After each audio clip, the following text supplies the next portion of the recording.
What's up, and welcome to Caleb Smith TV. This is your friend Caleb Smith, bringing you a brand new live stream. Today we're going to be playing some more World of Warcraft. Let's go ahead and log in to our level 30 Kalzareth, the Void Elf Frost Death Knight.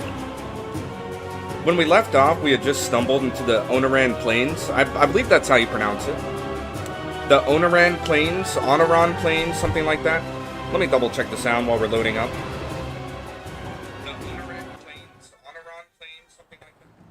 In case you guys, sorry about that little, if the mic picked up the audio right there, but, I did fix the game volume, I believe. I finally have the game volume at a decent level, where it's not too loud, it's not too quiet. So please let me know in the comments if you disagree, if you feel like the sound can be messed with a little more, then I will mess with the sound some more. So yes, when we left off, we had just stumbled into the Ohn'ahran Plains, and we came across this tribe of Centaurs. Check out all the Centaurs, guys. It's a pretty small tribe, I'm not gonna lie. It's not, like, extremely small, but it's a pretty small little clan here. And Scout Tomel is actually the one that we met with.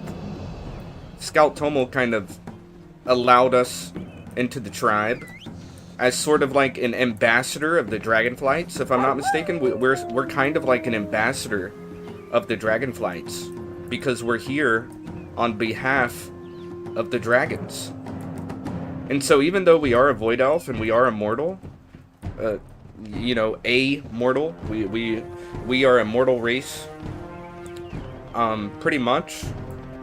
They're a little bit, I can tell that the Centaurs are a little bit weary of us. They're not absolutely sure if we are to be trusted, but since the Dragonflights trust us, the Centaurs just kind of, you know, they trust us as well. So you can tell that the Centaur race are actually, at least these Centaurs specifically, they're pretty close with the dragons. They're close with the Dragonflights, because if they weren't, then they would have no reason to trust us. Just because the Dragonflights trust us doesn't mean they should trust us. But they do trust us, so that means, you know, they must also trust the Dragonflights pretty heavy as well. That's pretty cool, right? Yo, what's up, Centaurs? Rolling out. They're rolling out. Hey, you just stepped on all the food, man. Holy crap. Such nice delicacies have been prepared and cooked. Just kind of sitting here for people to eat, and you just trampled on it, man. Oh well. I guess that's what you get to do whenever you're a Centaur hunter. Since you're the one who catches the food, you have the right to trample on the food, I suppose. But, enough playing around. I guess I better talk to Scout Tomel. Because, we have to report to Scout Tomel. She's very important.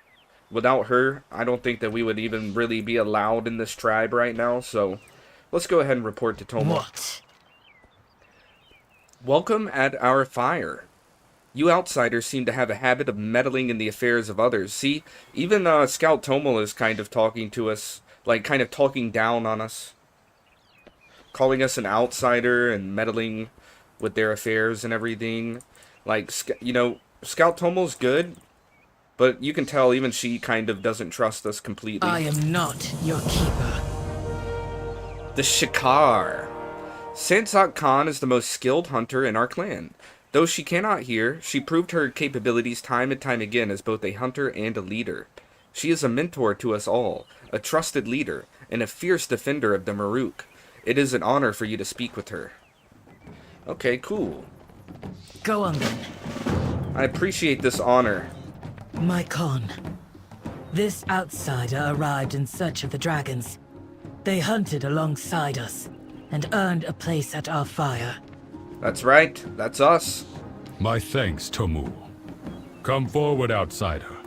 I am Sansak Khan, leader of the Shikar. Tell me of your goals. Oh wow, Sansak Khan speaks in sign language. Yo, that's kind of crazy. Sansok Khan speaks in sign language. That's why we need the interpreter. That's why we need Okir the interpreter. So that we can understand Sansok Khan. That's actually pretty sick. Alright, let's speak to the Khan. As Sansok Khan signs, Okir vocalizes. Tell me, outsider, why do you enter Maruk lands? Sansok Khan regards you steadily. I need to speak to the leader of the Green Dragonflight. We are preparing for a journey to the Corral, a gathering of all the clans across the plains. There, we will discuss the return of the dragons. We received word that an emissary from the Green Dragons will be present at the Corral. You may join us for the journey, but you must lend your aid to our clan. Okay. That makes sense. If we help the clan will help us. Yo, what's up, Dark Alias? Still enjoying Dragonflight? I am actually. It's a lot of fun. I was actually pretty excited today to figure out what's going on with the Green Dragonflight. And to mostly help out the Centaurs and everything. I just found out that Centaurs are in World of Warcraft on the last episode. So, you know, playing around some more with the Centaur questline, that's going to be a lot of fun. Let's speak some more to Sansok Khan.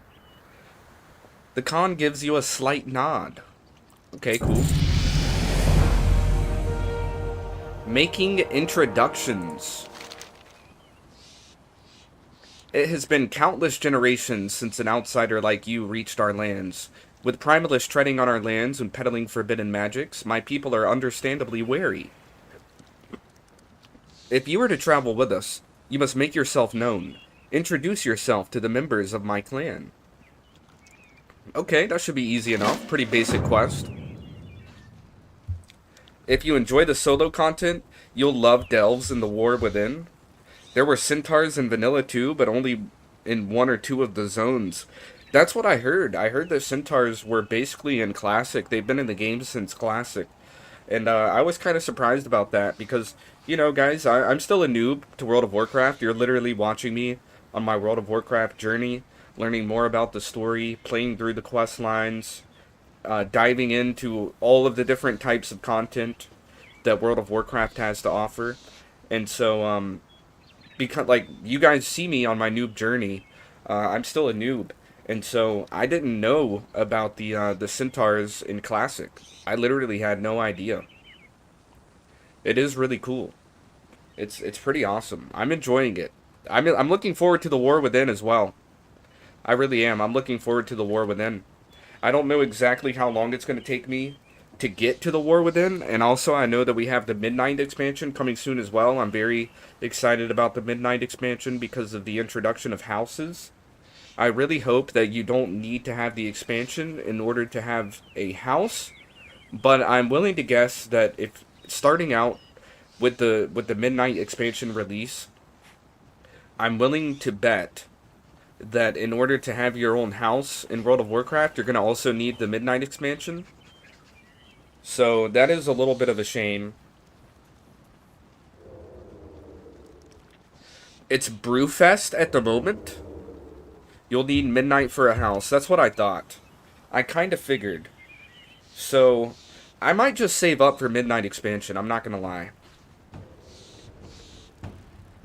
I think I'm just going to save up for the Midnight because I'm not going to lie. I really want a house, guys. I really want a house in World of Warcraft. I don't know why, but like I just really want one. I'm very surprised that it's actually taken this many expansions for them to add houses. I'm like mildly surprised about that. I don't know if the rest of the fan base is surprised, but like whenever I started playing this game recently, like, you know, very recently within the last month, I was like dead set that there were already houses in the game. I could have sworn that you could already have a house, but it turns out that I was just thinking that, and actually they're just now adding houses with the latest expansion. The new expansion that hasn't even came out yet, that's when they're going to add houses. So I was actually like very surprised about that. I could have sworn that there were already houses in the game. So it is something that I'm very excited about, and I might have to just kind of skip. Not really skip the War Within, but just wait. Just wait until the War Within becomes part of the rest of the expansions. I don't know what you would call it, but basically whenever it's no longer the newest expansion, and then Midnight is the newest expansion, and then get Midnight. And then with Midnight, I can do all the new Midnight stuff. I can be max level, and I can have a house, because I'm really excited about having a house. I pre-ordered the Epic Edition. The issue is that it required a ton of implementations to make housing to be what the players wanted. Oh. Interesting. I'm excited to know what the players wanted. What the majority of players that were interested in houses. I can't wait to see what they wanted. Because, like, for me, for a house in a video game, obviously you need a house. It's pretty basic, you know. You get a house. I would like you to be able to obviously have different selections of what kind of house you want. I would prefer for people to be able to sort of have different kinds of houses. I'm not sure how they're going to do that. Because I'm almost positive that starting out, players are mostly going to have the same houses. Like maybe there will be like a basic house type that you can purchase. And then you could put anything you want inside the house to make it your own. But on a basic level, everybody pretty much has the same house. I would prefer it not to be that way, but I can understand if it sort of starts that way, because that would be like the easiest thing to do from a game developer's perspective, right? Is just to make it pretty simple for yourself as the developer. You would just kind of give everybody the exact same house, but then give everybody different items to use in the house so that they can customize it. Because otherwise it wouldn't be custom. Unless you could put your very own items that you chose to put inside the house. That's the way you would customize the house. If you buy Midnight now, you get the War Within for free. Ooh. Would you mind telling me how much Midnight costs, by the way? Like right now? First of all, there will be neighborhoods.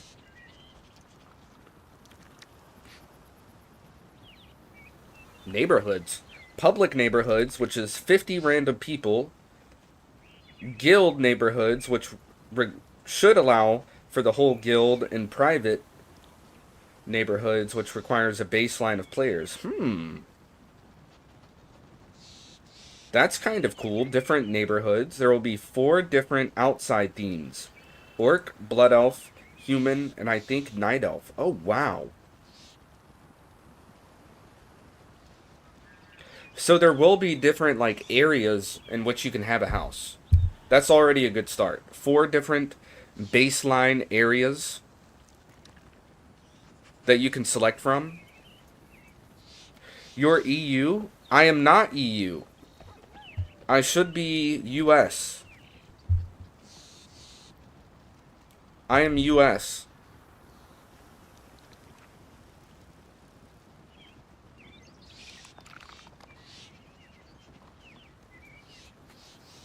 So I don't really know, are there going to be any differences between the servers? Probably not, right?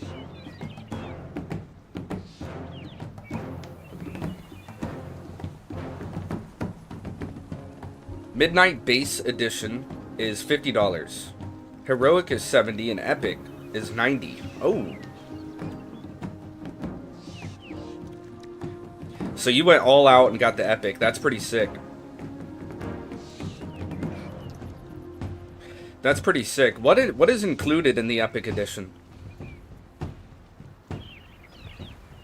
Just needed to know what prices to list, and you won't be able to play with EU players, at least for now. Eventually, if they add the cross-server aspect, whatever that's called, where you can US players can actually play with EU and vice versa, that's going to be really cool. I heard that they still have plans for servers in the future. Like, I've literally heard that they might get rid of servers altogether, which would be insane. I don't even know how that would work. I'm not sure if I like the sound of them getting rid of servers, because servers are pretty important, or maybe realms. That's what they're actually called, right? In World of Warcraft, they're not really called servers; they're called realms. And I heard that they might get rid of realms altogether. I'm not really excited about that, just because, like, I'm kind of excited because if it's actually cool and it actually works. But I mean, otherwise, it seems to me like realms are okay. It's a way to guarantee that you're on the same server as, like, one of your friends or something. Somebody that you might want to play with. It's a way to guarantee that you can play with them on the same exact server. So, like, I like realms, actually. Let's see what's up with Khan here. Let's see what the Khan is talking about. Supplies for the journey. While you travel with us, you must pull your weight. Unruly Gorlocks have been raiding our medical supplies recently, and we must restock. Gather the orange blooms around the outpost so we can create more poultices. What the heck is a poultice? There are supplies around the outpost that need to be brought to the caravan as well. I would like you to gather them while you are out. Once you have everything, bring it to Tomel. Collect 5 camp provisions from around Timberstep Outpost, and 4 feral bloom pods from the nearby woods. Ooh, we'll get a better belt. Sure. I will do what you ask, Sansak Khan. The honor of speaking to you is much appreciated. Now, I don't know where I'm going, but I'm going around back. What the heck is out here? What the heck is this thing? Bundle of pelts?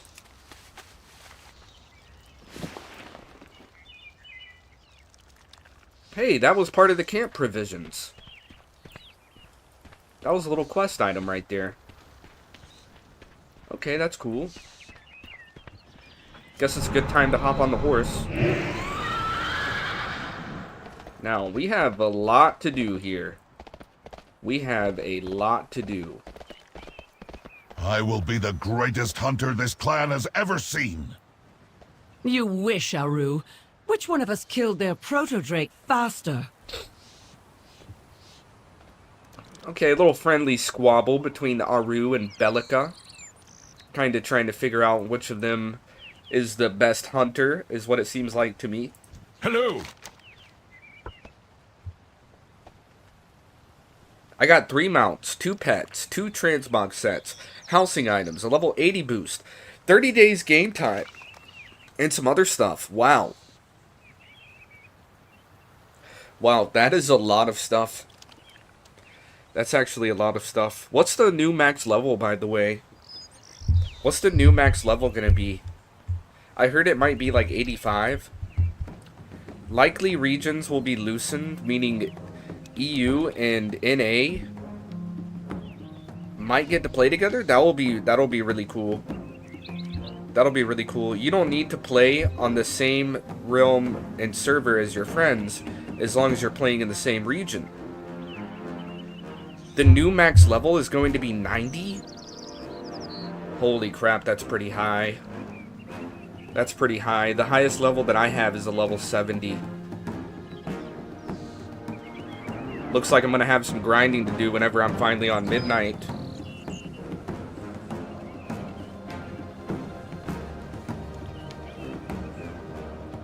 Yeah, I'm very interested in how the cross realm is going to go.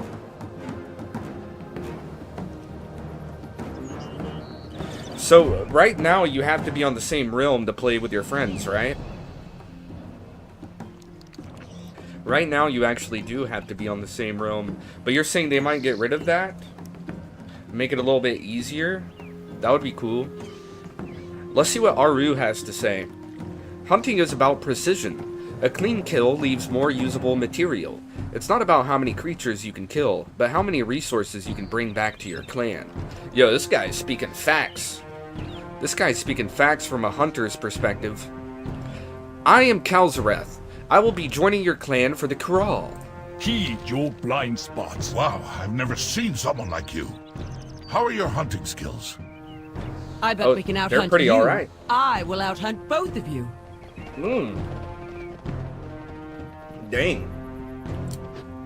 That Bellica person is like a very confident individual. Hold on, I see a little flower right here, but there seem to be some little scampers. Hey! Get out of here. Leave me alone. I was minding my business. You know I was minding my business. Told you there were some little scampers. Yo, what's going on with this fish, by the way? Yo, we gotta help this fish. We gotta put this fish back in the water.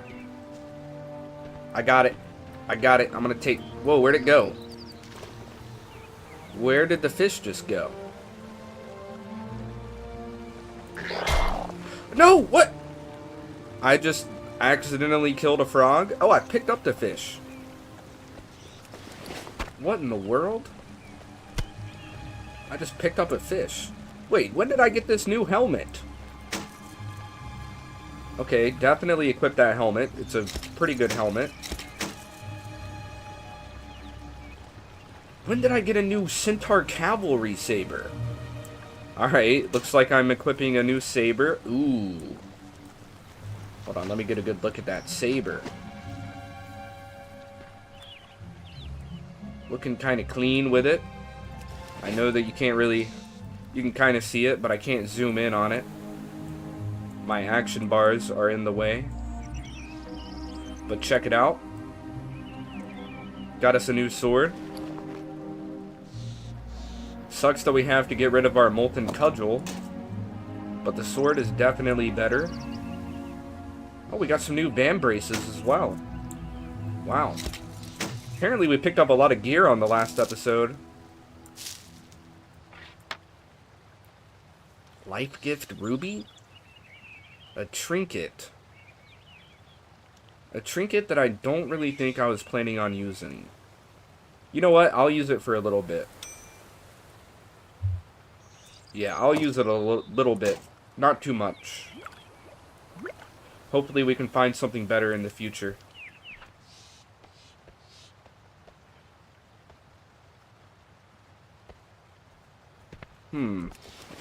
Okay, that's enough tampering with our supplies. Let's try to get into a safer spot. I see a little bloom right here. A feral bloom. I see another bloom.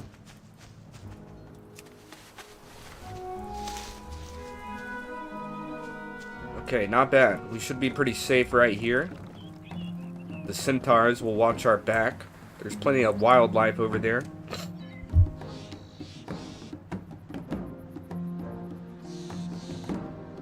I hope they get rid of it. My main at the moment is a restoration shaman. Yo, you're not gonna believe this. Recently, my newest character that I'm playing in my free time with friends is a restoration shaman. So that's actually pretty cool. Restoration shaman friends, you know what I mean? Resto shaman. It seems very strong, I'm not gonna lie. The only time I played healer was priest. I played a little bit of priest on classic. Got to about level 40. I'm not gonna lie, I kind of hated it. I was not a big fan of playing priest. It wasn't that it was like difficult, you know, you just put like a shield bubble on yourself or on one of your pals, on one of your party members. You just put a little shield bubble on them. Usually the tank, you know, you want to make sure the tank is sustaining damage. And then whenever the tank is taking damage, you just drop like your biggest heal on them. Maybe a little bit of AoE heals and things like that. Lots of targeted heals. And yeah, you just try to heal your people. And you might, like, if I remember correctly, my priest only had like a few healing abilities. Lots of utility and things like that, but as far as just raw healing, there wasn't too much of that, you know? Definitely was the healer's main skills, but the healer didn't really have that many skills. Some of the skills were different. They were much different than just healing as well. Like I don't even remember what those skills were. But as far as like a restoration shaman goes, it's like from today, like a late Restoration Shaman from retail, it's very strong. I've only gotten him to level 20. I already have like 5 different unique healing abilities. That's not mentioning things like the Earth Shield and things like that. Like the Shaman has elemental shields that he can put on party members or themselves. And then that's not including the big damage spells that the Shaman comes equipped with as well. Shamans are actually, even a healing Shaman is capable of outputting some serious numbers with their damaging spells. So it's seeming like very strong. I don't want to just like come out and say that it's overpowered, because like he's literally only level 20. It's a level 20 troll shaman, by the way. A dark spear troll shaman. Just a regular troll. I wanted to be a troll shaman because I know that in fantasy and video games and things like that, trolls a lot of the time are shamans. A lot of the times, like a tribe of trolls will have a village shaman and things like that. So I wanted a troll shaman. I felt like it was pretty fitting, and it is. It's working really good. Only level 20, but me and my boy Tate took out Penumbris with pretty much just the 2 of us. We did have some allies because of the Obsidian Citadel quest, so that's probably what made it so easy. Like, he had 2 allies helping him, I had 2 allies helping me, and so in total there was like 6 of us. There was 6 different entities that were facing Penumbris at the same time. That's probably why we made it look pretty easy. But it was a lot of fun. It was a lot of fun, honestly. The Troll Shaman is really cool. Restoration Shaman, to be more specific. Heals a ton, does a ton of damage, has a bunch of protections. Kind of versatile as well. It has melee skills, so it can be a little bit melee. As well as the range from the spell casting. Like I said, big damage from your spells. And then, not to mention the fact that the Shaman has like 2 different... I'm not sure how many it gets in total, but like at level 20 on my Shaman, I have 2 different resurrection spells. I can, like, if my one of my party members die, I can resurrect them. If I die, I can resurrect myself. And then, like, if multiple of my party members die, I can resurrect all of them. Which is, like, insane, bro. I'm not sure if a priest can do that.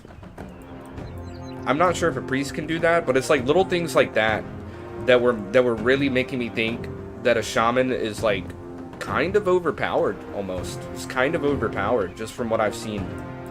It's got some very, very strong things going on with it. Even if it's not really overpowered in a way, it's very powerful nonetheless. Oh yeah, there might be a flight point over here that I can grab. Let me do that real quick. Hold your dog. Stay sharp. There we go. New flight point unlocked. Now.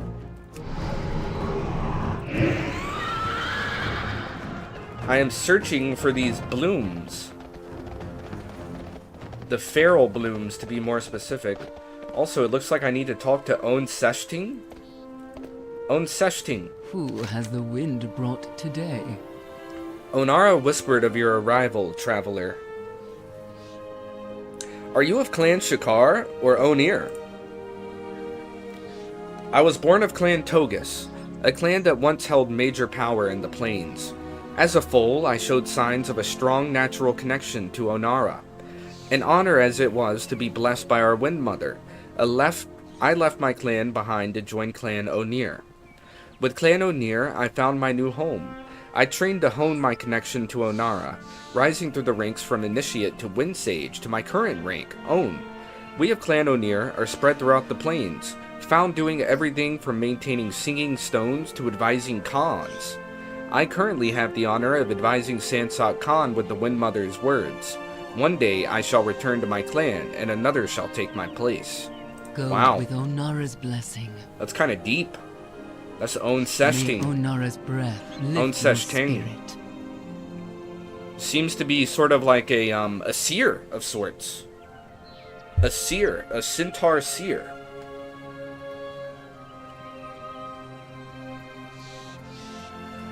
Disc was atonement and damage. Holy Priest is more direct healing.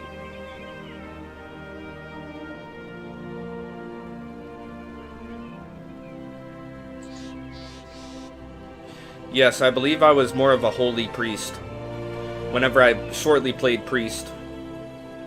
And, like, honestly, I was not a big fan, but I'm sure that they made it a lot better these days. What's up, Azriel? AAA?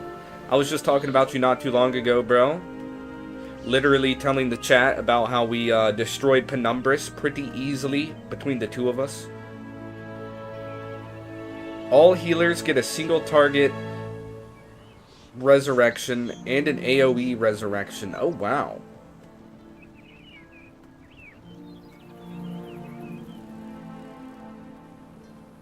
Atonement was when you did damage. Your party members with atonement would be healed. Oh. That sounds kind of sick. Like, the more damage you do, the more you heal your party members. That sounds like a pretty cool way to go. Then you're not only dealing damage, but you're healing as well. Then you're healing and dealing damage.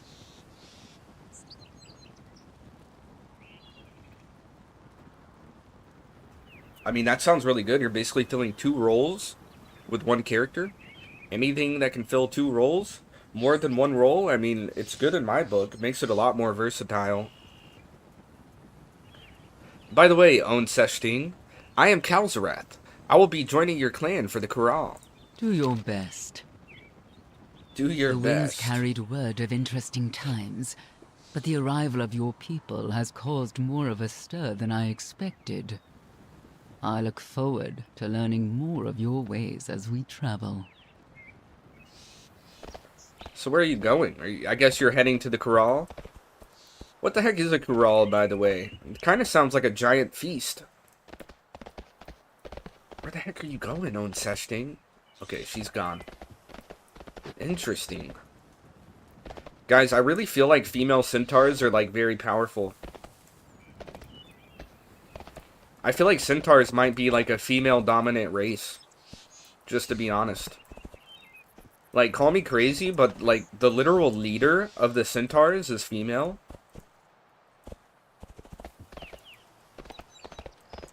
I think I have evidence to back up my claims a little bit. There's definitely some powerful males in the centaurs, in the centaur clan, but it really seems like most of the more powerful centaur characters are females. Now, what is in this little basket? Basket of dried fish. Don't mind if I do. We could use this for the corral.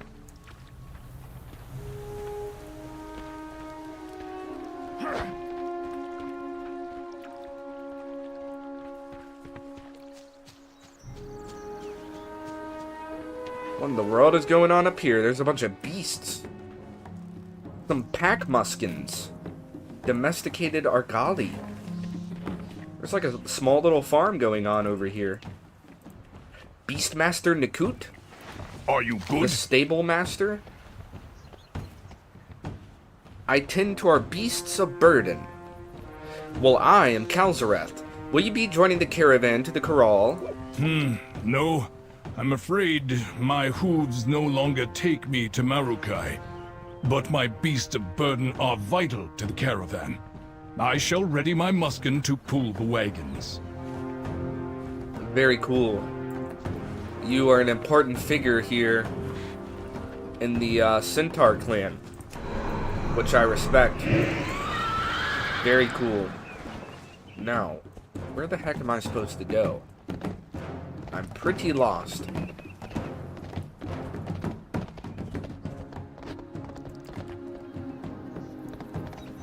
Is there something cool over here? Kind of. Shakar weaponry. Fine Shakar spears, crafted for precision in the hunt. Alright, yeah, we might need some spears for the corral. Now, it looks like there's one more little item. Also, I need another Feral Bloom pod. Crate of horseshoes. Filled with protective horseshoes for travel. Finely crafted by Farrier Rosja. Sure. Sure, we need some horseshoes. Ooh, I see the last Feral Bloom. It's right up here.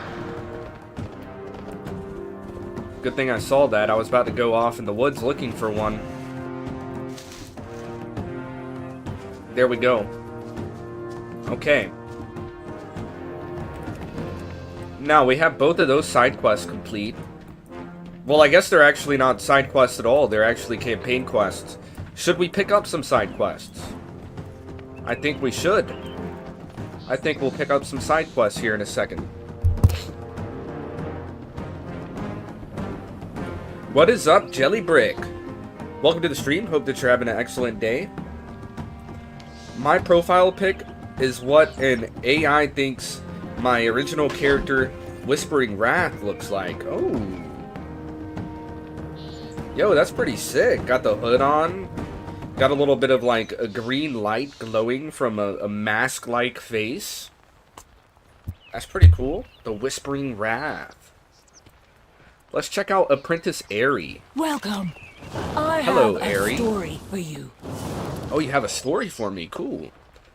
Soul Supplier. Poor Rashta. She has toiled endlessly to prepare for the caravan, only for her supplies to be stolen by nasty Gorlocks. She has lost so much already. I am doing my best to assist her. Khazar likely went after her supplies alone, telling no one. It is his way. But he has been gone too long. Many dogs are missing as well. Would you please check on Khazar and the dogs, Kalzarath? Alright, we have to go find Khazar. Get some rest. Khazar sounds like he might be in a little bit of trouble. Oh, Farrier Rashta, I've heard a lot about you. How are you? How are you doing? Make it quick. Rashta has work to do. Okay, we gotta talk about these thieving Gorlocks. Fly true. Is Farrier Rashta invited to the caravan? No, but who must provide shoes for the caravan? Farrier Rashta. And from whom do the Mudfins steal? Of course, Farrier Rashta. Pah! I would send Khazar, but who knows where he has wandered this time. Find my supplies. Teach those thieving creatures not to steal from Farrier Rashta. Go! Okay, we gotta return the stolen supplies from the Mudfin village. Sounds like there might be a Gorlock problem. I keep hearing about these Gorlocks. Sounds like they're going to be a bit of an issue. We might have to go wipe an entire Gorlock camp. Moker Rain-Touched. Mooker Rain-Touched. Hold your dog. What's up, Mooker? Nergazurai. My uncle told me many tales of his battle with a horn strider named Nergazurai. He told me of its fuchsia scales weaving through the hills of the plains as it seeks its prey, its razor-sharp talons and venomous bite. While I was out hunting, I saw the flash, but it was too late. It left me with a nasty bite in my shoulder. He was as terrible as my uncle described, but I came out alive. I need to clean the infection from his bite. Please, collect the reagents I need. Time is of the essence. So we need an Otuk heart, a Rockfang femur, a Hornstrider scale, and a Vulture gizzard. We need to bring that back to Mooker Rain-Touched in Timberstep Outpost. Off with you then. Should be pretty easy. Now, let's go search for Khazar. We're going on a mission. This is a real mission. This isn't just a walk through the village like we just did. We're going on a real mission. Hop on the back of the horse. We're going to get ready to move out. Caleb, did you see my comment about the lore? Whispering Wrath, and Whispering Wrath has yellow glowing eyes. He was inspired by Ghostface. Oh, I see. I see. So that's why he has a mask-like appearance. Very cool. I really appreciate you for tuning in, leaving some comments, by the way, Jelly. I did see your comment today. I made sure to leave you a like and a heart on that comment. I thought it was pretty cool. I saw what you were saying. I heard what you were saying loud and clear. Okay. Well, there's a lot of water around here. Try not to wake up any of these sleeping beasts. Oh no, my horse is underwater. Get out of water, horse. Okay, we're good. Peaceful walk through the woods. Okay, it's no longer peaceful. I see some enemies. Some mudfin mud runners. These are Gorlocks, guys. This is what you call a Gorlock. So, let's just go ahead and aggro a couple of them. We'll try to aggro a few more. We gotta be careful, though. We're not feeling so good. We're taking a lot of damage, actually. I don't want to accidentally get myself killed right here.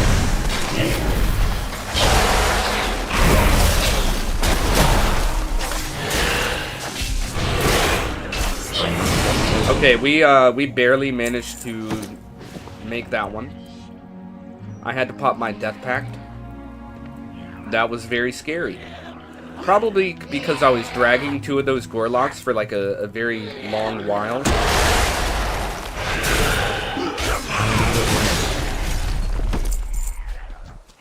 Alright, this is how we do it. We're just gonna take out this entire Gorlock camp.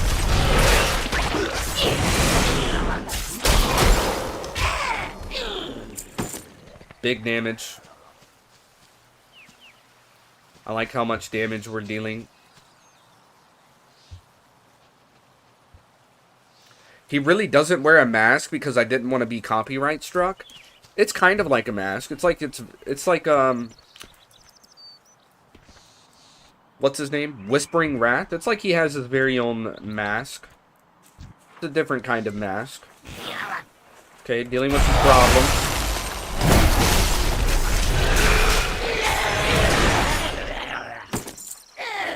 Getting some supplies.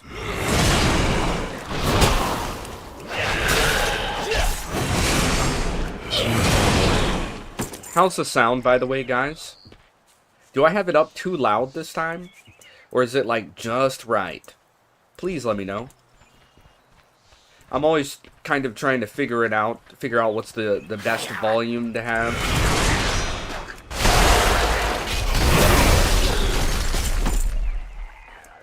Alright, let's take on this Mudfin Shaman. Oh my gosh. Try to do a little lightning strike. Oh, he's got a little absorb shield. He's casting a spell. Putting up a little bit of a fight. Their shamans are kind of strong. Okay, that was pretty easy. Still haven't found Kassar. Oh, apparently he's right up here. Oh, he's been taken prisoner. Is someone there? Oh, an outsider? Yes. Yes, they have sent me to help find you, Kassar. Show me your hands. We have to put an end to the Gorlock menace before we can return back to camp. Well, get out of there then. Get out of that cage. No, don't close the cage back. Thank you, Kalzareth. Let's get to work. May your prey fly low. There are too many and run Gorlocks slow. around us. We're not safe here. I shall join you next time. Rashta sent you? She must be furious. She has been through so much already. I could not return without securing all that was lost. May your arrow always fly true. We have to put an end to the Gorlock menace before we can return back to camp. Well, hold on a second. Speaking of Gorlock menace, I'm being hit in the back by a dang Mudfin Shaman. And it's actually doing a lot of damage.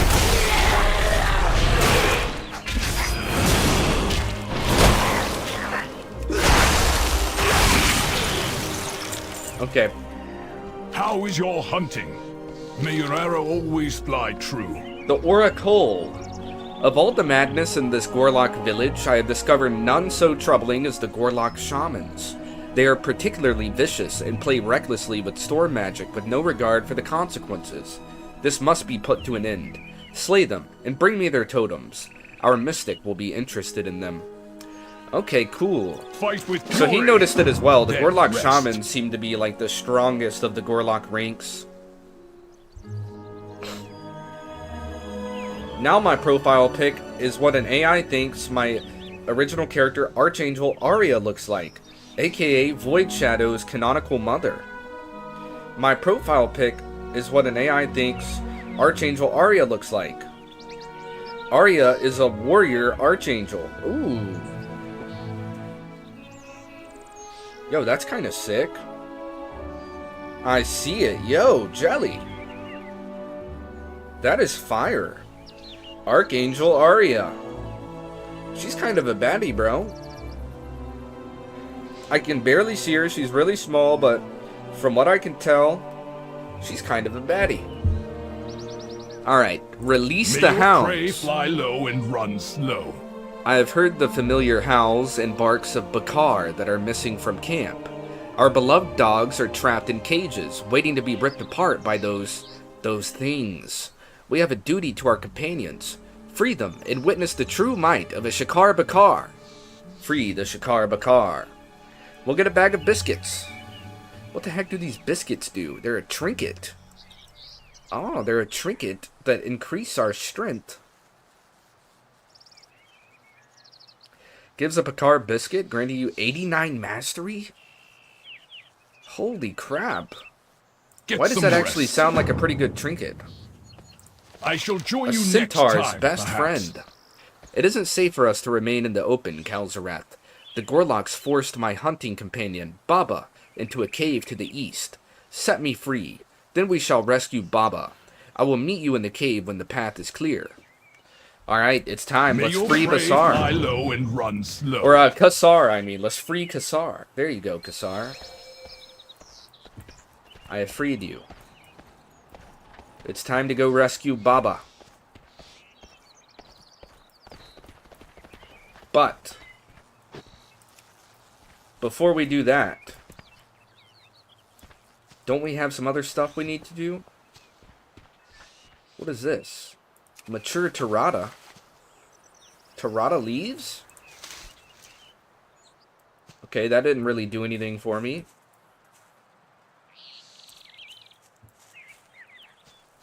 Seems mildly dangerous.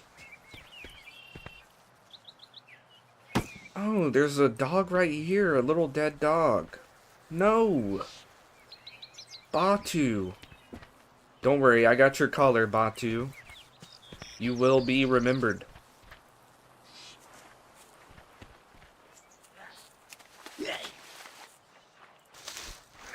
I don't know what these little plants that I'm getting are. Wait, there's a trapped dog. Let the dog out. Who let the dogs out? Who? Pesca. Oh, you just traveling with me now, Pesca? That's kind of crazy. Alright, cool.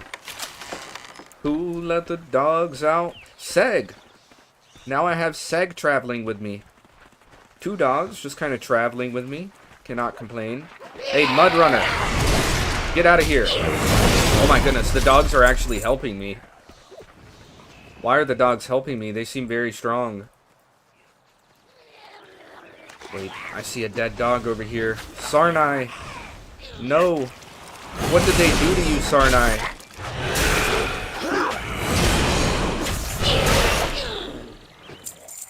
Sarnai, no. Okay, that was the last dog collar that we need. Here's another shaman. Gotta take him out quickly. Good thing the dogs are helping me. Let's free another dog. Fogel? Now we have Fogel traveling with us. But one of our other dogs has left us. Kind of sad. Now, where the heck are we? This is obviously some kind of shaman hideout. Ooh, I see a shaman. Get over here, shaman.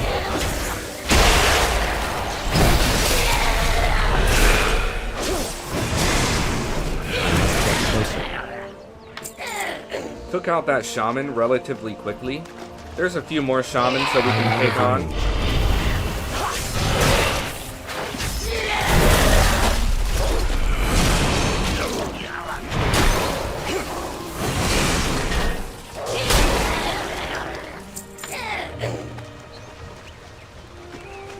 I don't know where we're going, but there's like a cave.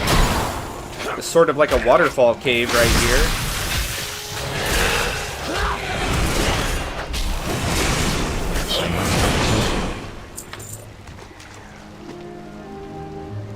Mudfin totem complete.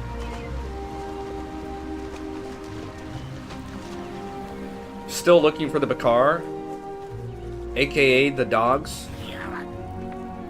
Let's go ahead and free this dog. Whoa, I got poisoned by a Mudfin Salamancer. You gotta be kidding me. Get out of here, you dang Salamancers. Annoying. Eliki. I have freed a dog named Eliki.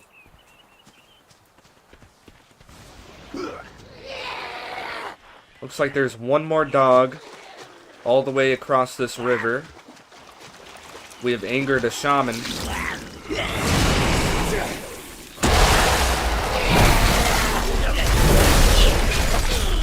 Shaman goes down.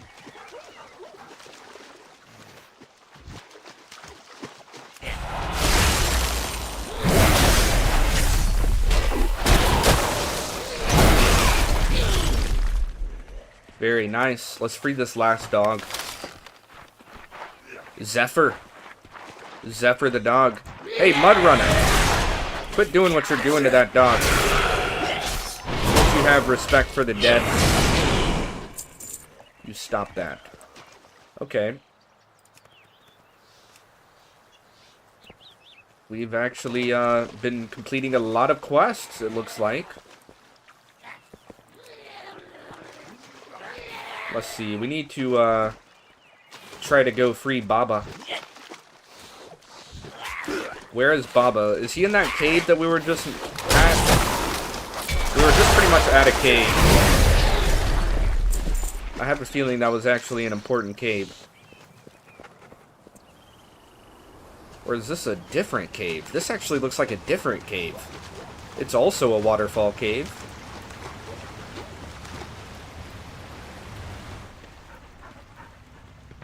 What the heck is going on in here? Not much. Baba, is that you? It is. Hello, Baba. There's Kassar. Rest now, Baba. Here we are safe. I will protect you. Nice. Alright, we're making some decent headway.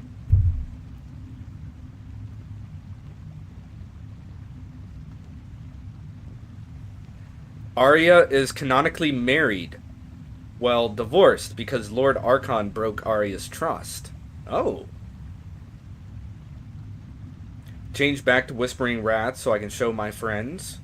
Now, I don't think of my OCs as baddies, as I don't have a Hear Me Out. And canonically, Arya is old as time itself, but looks young because she, being an archangel, cannot age. Someone better call John Wick? Yeah, those, the dog arc was going crazy. Kassar was getting ready to go John Wick on him, I could tell. Void's lore canon. Arya rules over her own dimension and guides lost souls to her dimension for eternal peace and refuge from the cruel society of now. Hides peanut M&Ms because why not? What in the world? You got peanut M&Ms? You didn't tell nobody? You're choosing to hide them from everybody? That's fine, Jelly. You don't have to share them this time. You don't have to share them this time around. I know that I was forcing you to share a lot of your food back then. Back whenever you were first tuning into the streams. But don't worry, it's not like that anymore. You don't have to share your Pepsi with anybody anymore, Jelly. You can just drink your drink and eat your food. I hope that you enjoy your peanut M&Ms. They actually sound pretty good.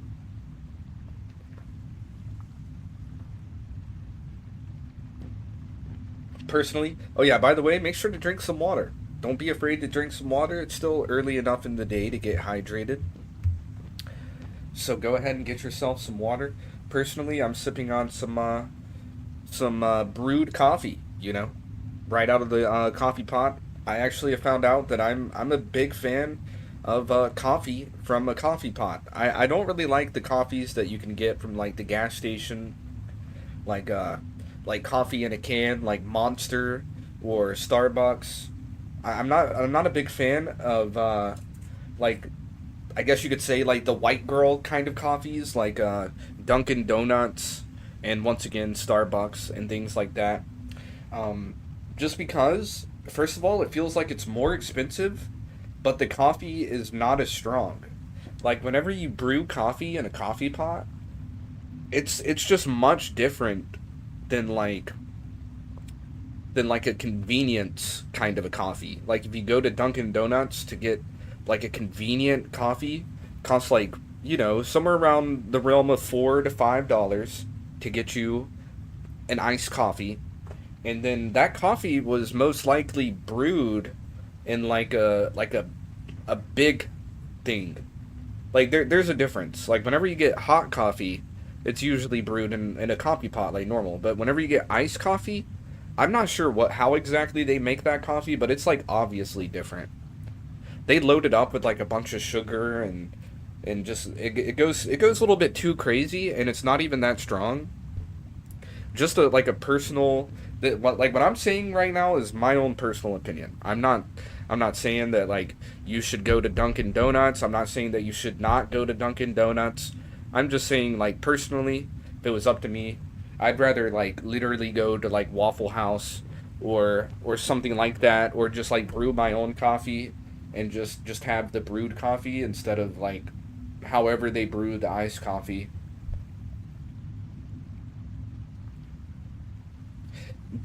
Deke my waiter? Yo, what the heck you talking about, Metal Frost? What the heck is an waiter? What in the world are you talking about? And dink my waiter? I don't want to share them just in case somebody has peanut allergies. Okay, cool. I feel you, Jelly. You probably thought I wasn't buzzing in today, huh? I figured that you would show up eventually, Danny. Especially whenever I started talking about coffee. Whenever I started talking about coffee, I was like, I know my boy Danny's going to show up. That man is the coffee fanatic. Now, what Lord Archon did was he turned their son, Arya and Lord Archon's son, Zack, into a demon for a lab experiment. And that's how Void Shadow became Void Shadow. Oh, wow. Crazy background lore. So Void Shadow is Arya's son. That makes him pretty strong, pretty powerful. Kind of crazy. I love coffee, bro. But guess what? I can't have it for a whole month. I'm pretty upset about it. Yo, that's actually insane. That's actually insane. Going a whole month without coffee, bro, you're going to have to find, like, a substitute. There's got to be, like, a coffee substitute out there. There absolutely has to be. Have you seen that meme? It's some cat, and the caption says, I dink my order.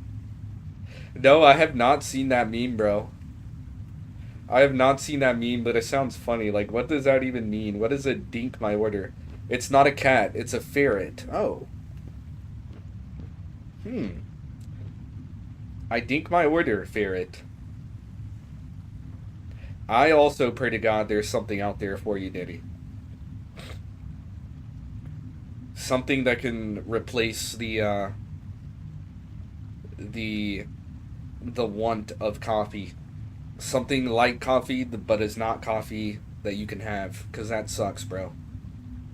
Void Shadow was destined to be an archangel like Arya, and Lord Archon was angered by that because he wanted his son to be a demon. Jeez. Really sounds like Arya and Lord Archon were not a good fit for each other. No wonder they got divorced. I guess he's saying I drink my water? Yeah, that kind of makes sense. That's kind of... Whenever I saw I dink my water, I was thinking the same thing. I was like, it sounds kind of like I drink my water. I couldn't tell, though. And I figured because we were talking about, you know, like drinking Pepsi, sharing Pepsi, all that stuff, and you're just like, I dink my water. Oh, and I told you guys to stay hydrated and get some water. So, yeah, seriously. Dink your orders, guys. Don't forget to dink your order. Alright, what's up, Kassar? Respectful. We did all your stuff. We literally did everything for you, Kassar. Heed your blind spots. The Gorlock shamans have gone too far. Get some rest. Kassar frowns at the totems. These totems are for storm magic. Storm magic is sacrilege to the gifts of winds given by Ohn'ahran herself. I will deliver these to the mystics. Fight with fury. Then Release the hounds. Magnificent beasts, aren't they? Every Bakar holds a special place in Clan Shakar. They are our fellow hunters, guards, and our most cherished friends. Very I shall nice. join you next time, perhaps. Thank you, Kalzarath. We are safe in here and can speak freely. I will protect Baba from any Gorlocks that dare venture in while he rests. Very cool. May your arrow always fly true. A chief of legends. The Gorlocks of this swamp were once simple creatures.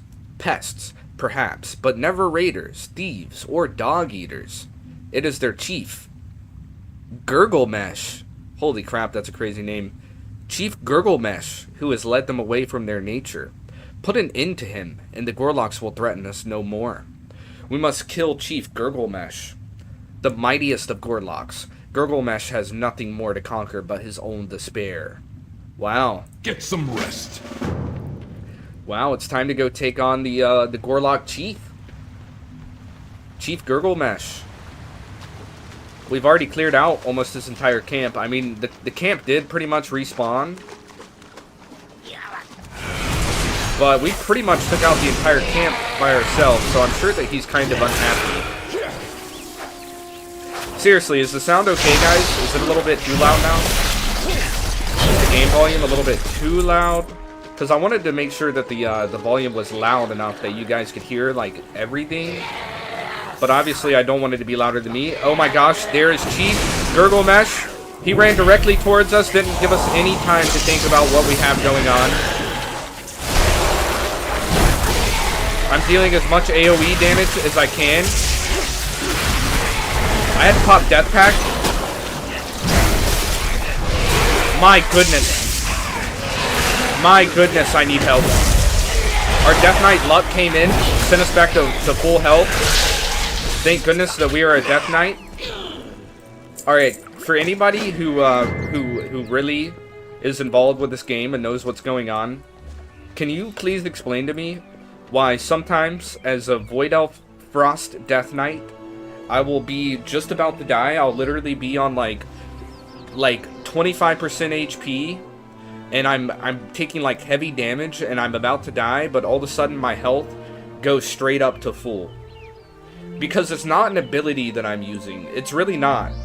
There is no ability that I have that sends my health straight up to full. There's only one ability that kind of does that, and all it does is heal me for 50% of my health. It does not heal me for 100% of my health. So it's definitely not Death Pact. It's definitely not Death Strike, because that only heals me for a percentage of the damage I've taken, not like all of the damage that I've taken. So there's no way that it is Death Strike. He just respawned. Are we serious? Gurglemesh just respawned. Like, get this out. Cheap Gurglemesh. Get out of my face. Alright, we dropped him very fast that time. We dropped him very fast. But yeah, if there's any of my OGs in the chat that knows exactly what's going on this game, I am a Void Elf Frost Death Knight, and sometimes I'll be right about to die. I will literally be on like 0 HP, and all of a sudden my health shoots straight back up to full. Like all the way to full. My health just fills up out of nowhere. And it really confuses me, because I really, like, that doesn't happen on any other classes, as far as I know. The only time that's happened to me is while I'm playing Death Knight. So it's just like something I'm kind of wondering about. Because nowhere on the Death Knight description does it say that it does that. Like, I don't think, let me check my passives. By the way, I do have a Frost Death Knight skill. Let me just check my passives again. Dark Succor. When you kill an enemy that yields experience or honor, your next death strike is free and heals for an additional 10%. I mean, that's good for healing, but that doesn't explain healing my entire health bar.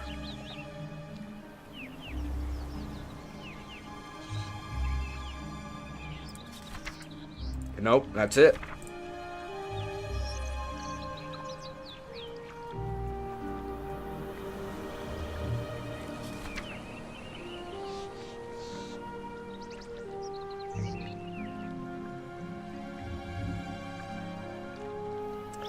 Yep, I do not see a single ability that just restores all of my health out of nowhere.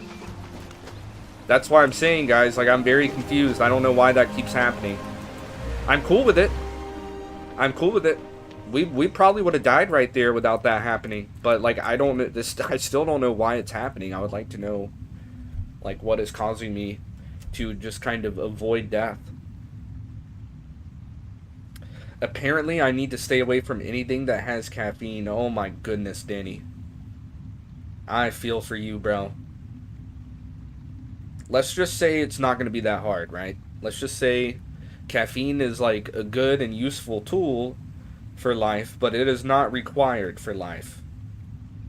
So, it's not the end of the world, right, bro? It just kind of sucks. The meaning of Void's lore is trying to balance the good and evil in family, because Arya resembles the good mothers that exist, and Lord Archon resembles the bad fathers that exist.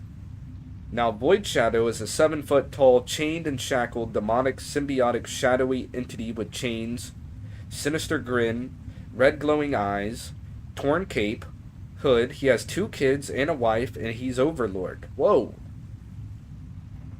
I knew it. I knew Void Shadow was going to be a very strong character.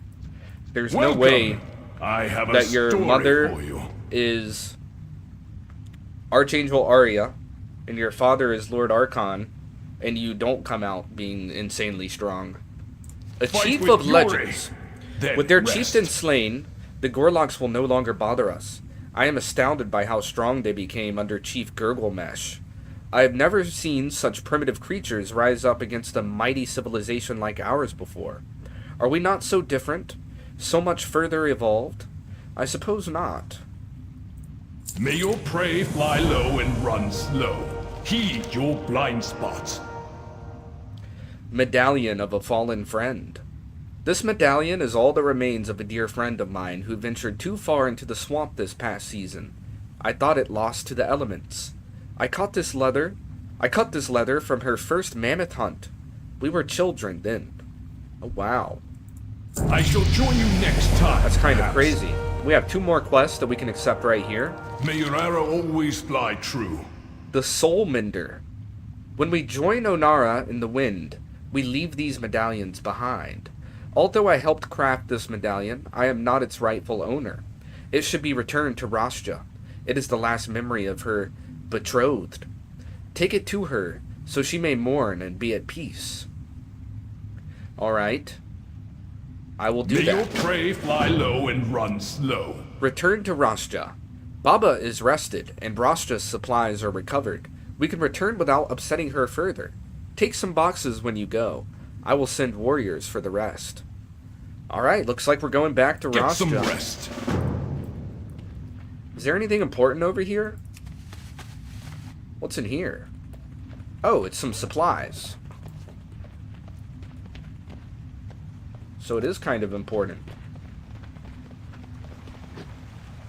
Okay, it looks like we're going to be returning to Rastia pretty soon. However, I still have 1 more side quest that I would like to try to complete. What happens if I get on my dragon? Okay, we keep the crate. We get to keep the crate on our back. That's kind of cool. Doesn't this place have like such a Zelda vibe, or is that just me? I'm kind of feeling like a Zelda vibe from the Ohn'ahran Plains. Is that just me? Now, what do we need? Giant Otuk Whomper. Okay, we do need an Otuk heart. Look, I don't want to hurt you guys, You guys seem very peaceful.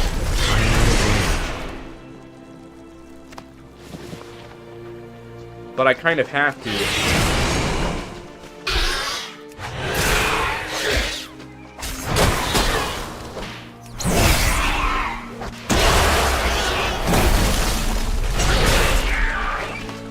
I'm sorry, little Otucks. I'm trying to get this over with quickly.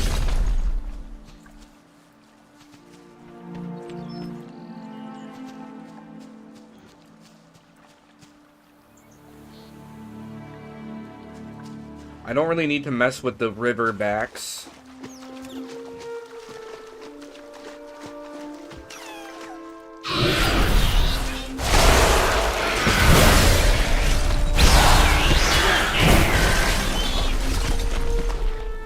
Okay, I finally got the Otuk quest item. Now I need the Rockfang Femur. Where can I find that?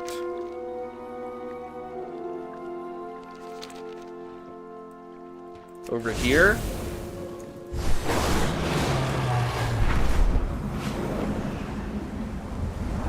Where are we at? Are these bad centaurs? What is going on? No good scavenger? Yo, I think that we have stumbled on some enemy centaurs. I wasn't expecting that.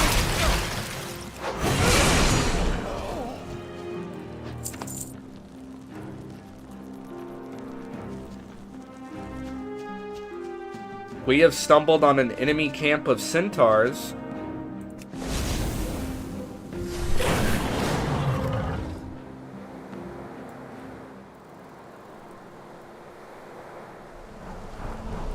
Now, where the heck are we?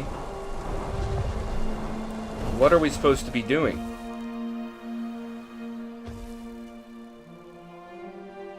Wait, I see a Rockfang.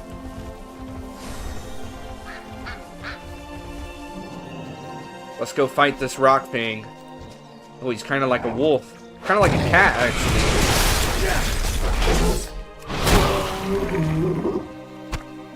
Okay, good. We got the Rockfang Femur. Now we're looking for a Vulture Gizzard. And a Hornstrider Scale.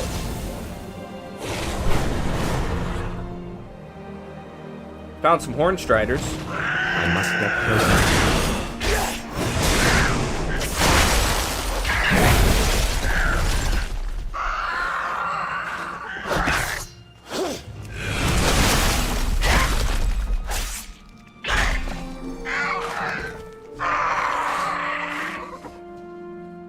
Okay, I see another group of Hornstriders. I'm gonna try to take them all on. Too far away.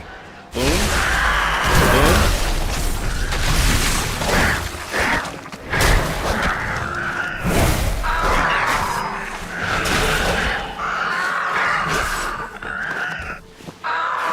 Still no quest item.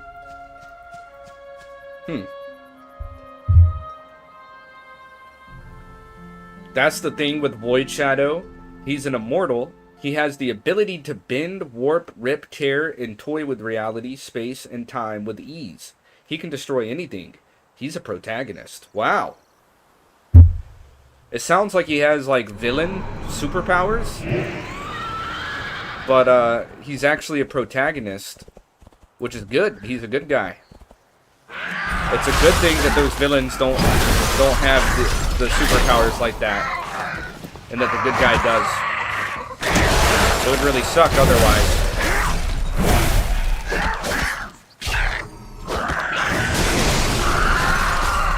Alright, I finally got the Hornstrider Scale.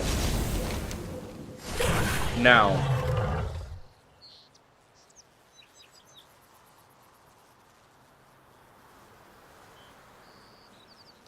I see. We gotta fly 600 yards in this direction. Try to avoid the Proto Drake. We're looking for some vultures. Ooh, I see a vulture up there. Get down here, vulture.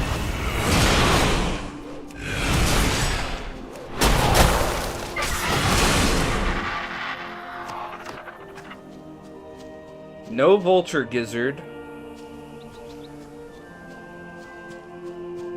See another vulture way up there. Super high in the sky.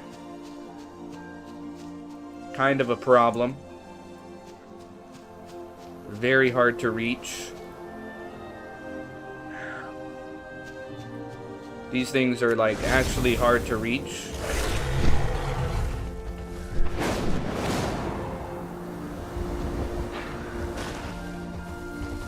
Maybe okay, I can definitely reach this one. He came to me.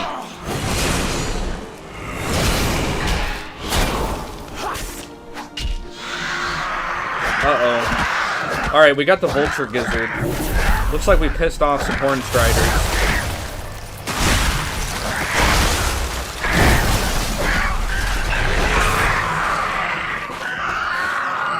Very nice.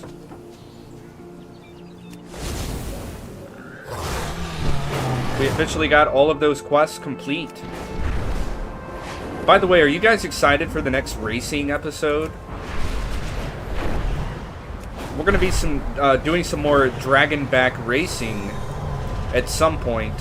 Now that we're in the Ohn'ahran Plains, there's going to be plenty of races to do. So we'll try to make a whole new episode out of that. Does that sound kind of exciting, guys? The racing, I'm not gonna lie, it kind of pisses me off a little bit. Sometimes it's like pretty easy, and then sometimes it's actually pretty difficult. Ah, just in time for the hunt. We did the Nergazurai thing for you. My fever grows worse, friend. I fear if I do not clean the infection soon, it will be the death of me. Well, don't worry. Take these, Go well. Take these objects that I got for you. Thank you. With these reagents, I should be able to stop the infection from spreading, then hopefully clear it completely. I owe you a life debt. Be wary of Nergazurai, traveler. His thirst for blood is unyielding. Wait, what? His name is Nergazurai? I thought it was Nergazurai. That's got to be a typo. That's actually got to be a typo. It's got to be Nergazurai, right? Let's just complete the quest.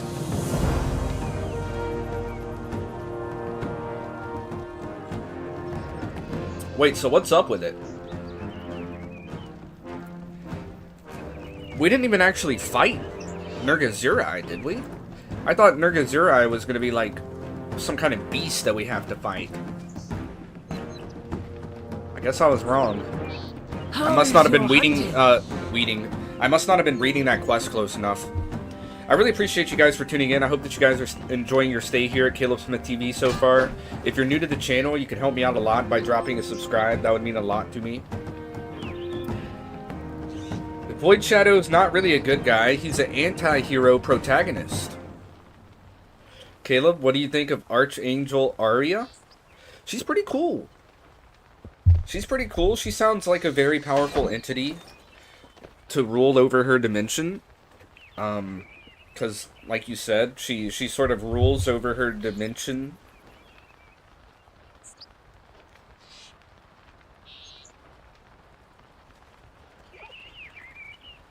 She guides lost souls to her dimension for eternal peace and refuge from the cruelty of society. It's kind of cool. She seems pretty awesome, bro. I told you need some more baddies in the lore. I was like, bro, where's the... You got a lot of strong men in the lore, like Sandman and all these different things. Where's the woman? Where's the strong woman? And it looks like you did exactly what I was talking about, bro. You added a very strong woman, like a very strong female character.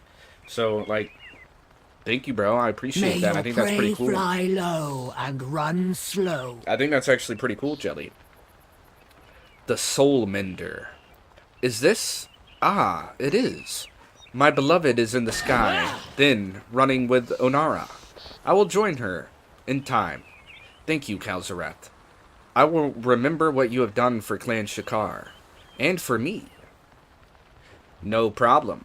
Are you giving me a nice ring? Thank you for the ring. Heed your blind spots. Wait. Rasta's Band of Remembrance. That's not your wedding ring that you're giving me, is it? That would be kind of weird. I do not want your dead mate's wedding ring. I do not want your dead wife's wedding ring. Like, that would be strange. I'll take the ring. Return to I shall Rasta. join you next time, perhaps. You have the supplies? Good. Leave them by the forge. Rasta looks around and frowns. Well, what's going on now? Heed your blind spots. Where in the Ohn'ahran Plains is Kassar? He's over here. No need to worry for me, Rasta. All is well now. Worry? I was annoyed, not worried. I'm glad you're safe, Kassar, and so is Rasta. Come, let's get back to work. Alright. Wow. What a time. What a time. Hey, look, it's Zephyr and Fogel. Zephyr and Fogel are now part of the camp, running around, doing their own thing. We saved them. We saved those two dogs from the Gorlocks. Check it out. They're now part of the tribe. That is awesome.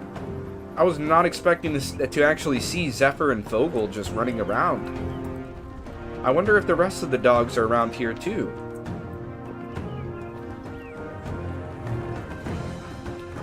Very cool. Well, we've done the side quests. What is this? Feast leftovers?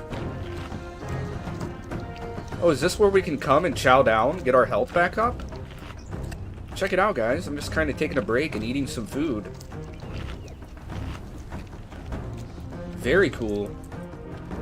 Well, I guess we better find a shopkeep. Like maybe this innkeeper. I'm sure they have goods to sell. Have anything to trade? We can talk to them and try to sell some of the stuff that we don't really need. Some of my old armor pieces, maybe.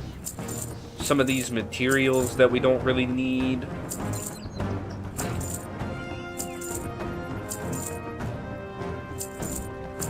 My old weapons and things like that.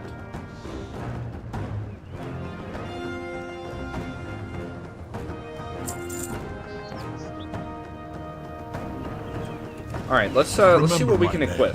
Should I try the bag of biscuits? That will get rid of our blazing essence. I'm not particularly happy about that.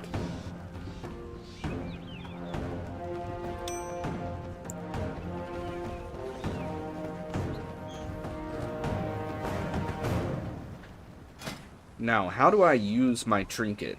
How do I use the bag of biscuits? I can just put it on my hotbar?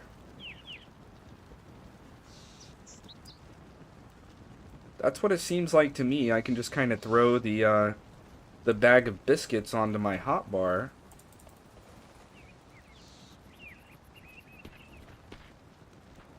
The hotbar is getting pretty full, I'm not gonna lie. It might be time to add our 4th action bar. Let's see, action bar number 4, that's going to go to the right side of the screen. Now, I'm going to kind of place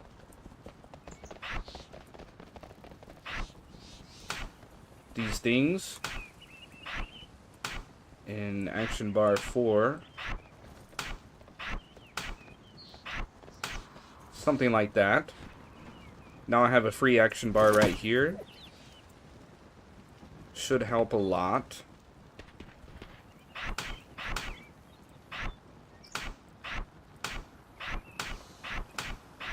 Thinking I'll try something like this.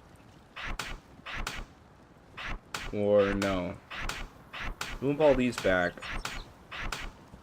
Try something like that. There we go. That's the new setup. Now I can just pop a bag of biscuits. Whoa! What in the world? It calls a dog? Yo! That trinket calls a little dog.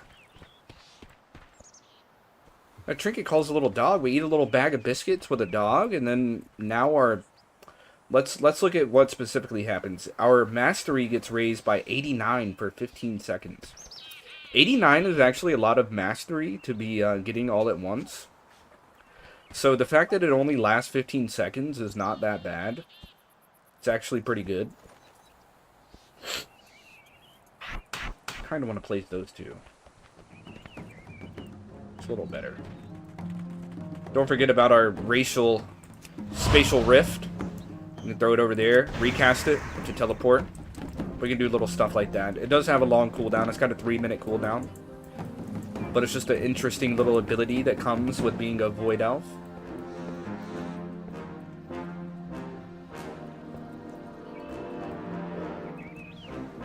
Let's see, where is Scout Tomo? Is Scout Tomo over here? Why did she move? She decided to move over here for some reason. There's a leatherworking trainer over here, Sharam. And a skinning trainer, Makul. Yo, that's pretty cool. Leatherworking and skinning. Sentinel Osar sitting with Seg. What's up, Sentinel Osar? Seg and I stand watch together to protect this camp from all who would oppose us. Fight with fury, then rest. That's actually pretty sick. Alright, it's about time to speak to Scout Tomo once again. Arya is a sweetheart. Void's lore isn't part of the FNAF lore. It's a separate lore. Now, there is girls in Void's lore. There's Sophie, Void's sister, Fallen Angel Ella, Void's daughter, and Jester of Nightmares. Who is Jester of Nightmares? That sounds kind of insane. That actually sounds pretty crazy.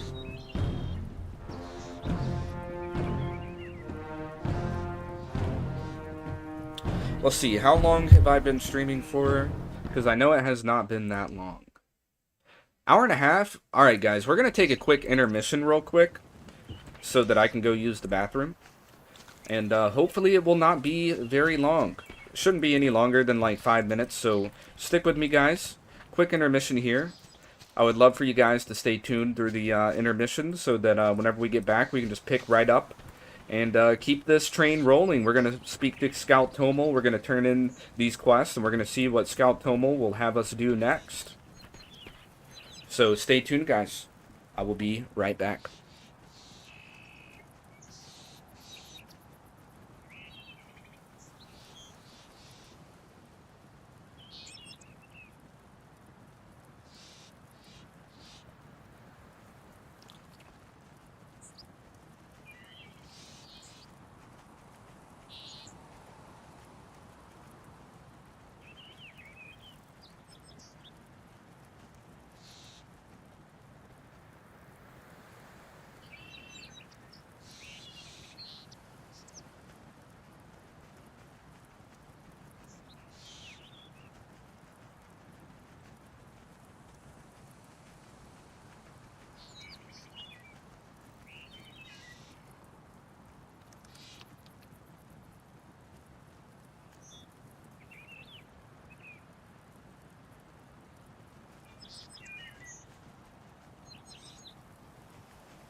Welcome back to the stream, guys.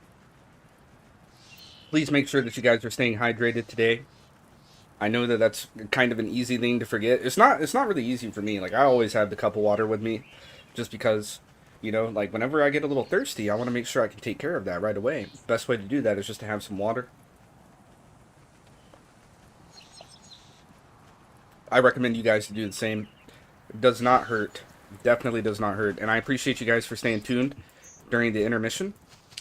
Quick shout out to Brad Denny. He's the one who made the Death Knight border that is around my camera.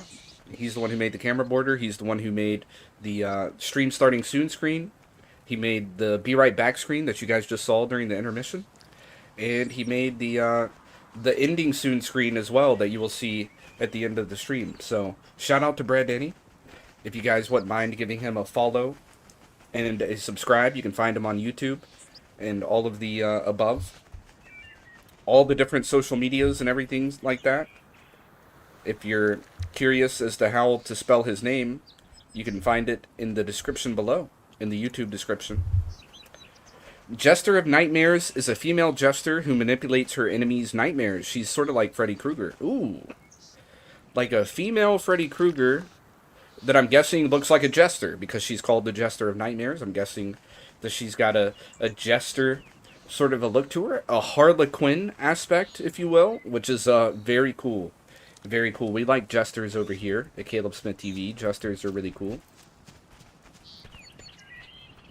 So, when we just left off, we were about to speak to Scout Tomel. Where did Scout... Oh, yeah. Scout Tomel is in this little tent. We're going to speak to Scout Tomel and continue this Centaur quest line. We've been doing a lot of different things for the Centaurs. Jester of Nightmares is a sinister version of the Toy Jester. What in the world is the Toy Jester? That sounds sick. What is the Toy Jester, Jellybrick? Speak up. Scout Tomel, how are you doing? I'm not your keeper, outsider. I know this. You've said this multiple times. You've made it very clear, Scout Tomel. I'm just following your command because, you know, you're an important figure. You know, without you, I don't even think that I would be allowed inside of this camp. So, I do appreciate you, Scout Tomel. I'm not taking your I'm not taking advantage of you in any kind of way. You know, we're good. I'm proving myself to your people. I think that I've already proved myself to your people pretty hardcore in the last few minutes. You'll be back soon, I'm sure. Making introductions. The rest of our attending clan has already traveled to Murikai to prepare our site. The caravan from this outpost will be the last to arrive. Okay. Finally. Don't bother me until you have the caravan provisions. Go on then. Don't worry, Scout Tomel. I already got them for you. I literally already picked up all the stuff that we need. Scout Tomel looks over the gathered provisions. Everything seems to be in order. Yes. Yes, we're gonna get a new belt. Thank you for the belt, Scout Tomel. Toward the city. The Corral is a time of discussion amongst clans. Stories are shared. While there are many Centaur clans across the plains, we are all Maruk.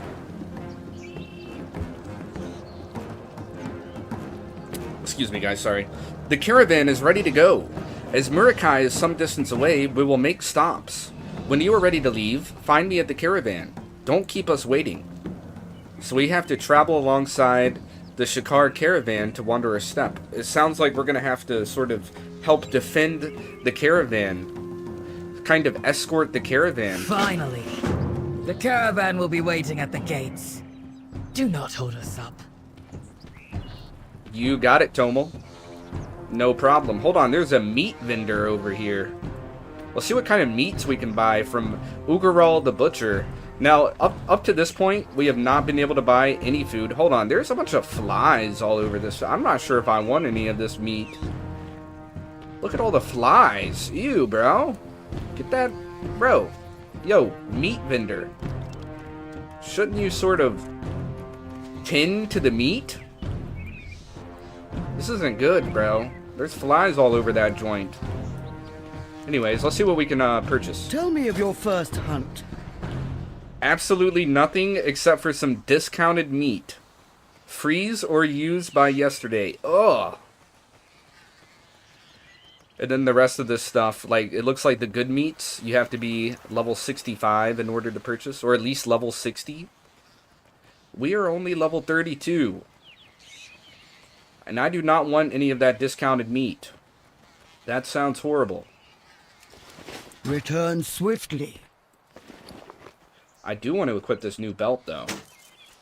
There we go, equip the new belt. I'm noticing that all these pieces of gear that we're getting look the same. Like, we've been getting new pieces of armor and like new belts and all kinds of stuff, but we still look the exact same. I really wonder how long we're going to look like this. Wait, I forgot to equip the ring. Let's equip the ring. Gotta have the ring. Dang, we are getting rid of a pretty good ring, though.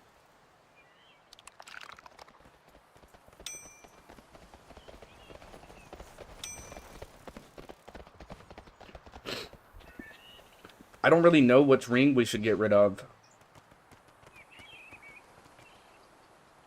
I actually really like this ring that we have equipped currently.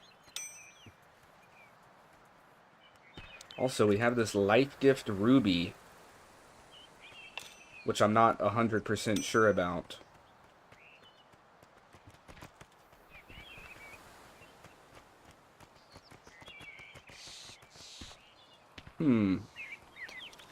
Just kind of trying to build a little bit of my character.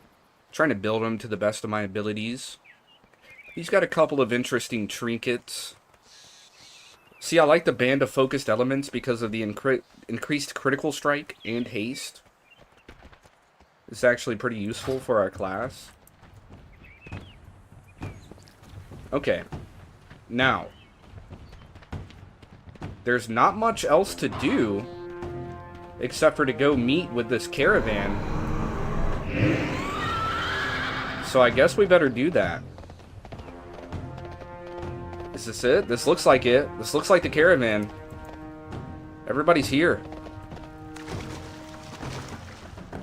Yep, even the Khan is here. It's kind of sick. Yo, Scout Tomel, what's up? Out with it.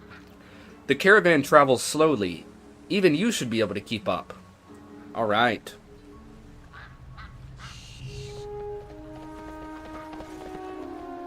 Jester of Nightmares is a type of entity who doesn't want to find love.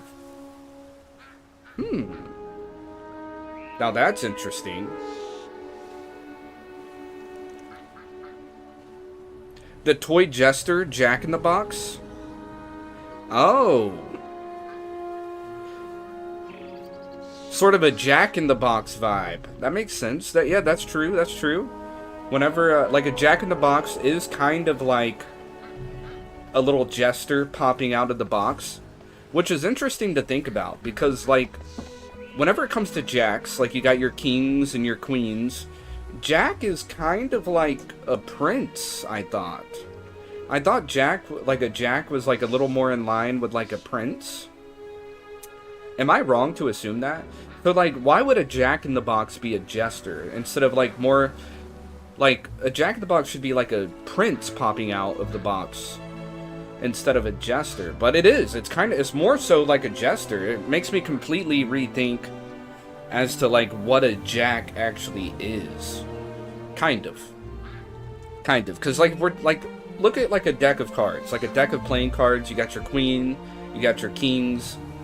And then you got your jacks. Which, you know, kind of on the same lines as a queen and a king. It's kind of the same thing. Maybe a little bit weaker. And then you got your jokers. Completely different thing. Like, a joker playing card is more like a jester. Completely different than the jack. So jacks and jesters are two different things. So whenever you're talking about, like, a Jack-in-the-Box, how come a jester would be the one to pop out of the box instead of more of like a noble figure, like you know, a prince? Just something interesting. I upgraded my Lego FNAF inspired office MOC. What the heck is an MOC? Am I reading that right? Lego FNAF inspired office MOC? You're gonna have to catch me up a little bit on that one, Jelly.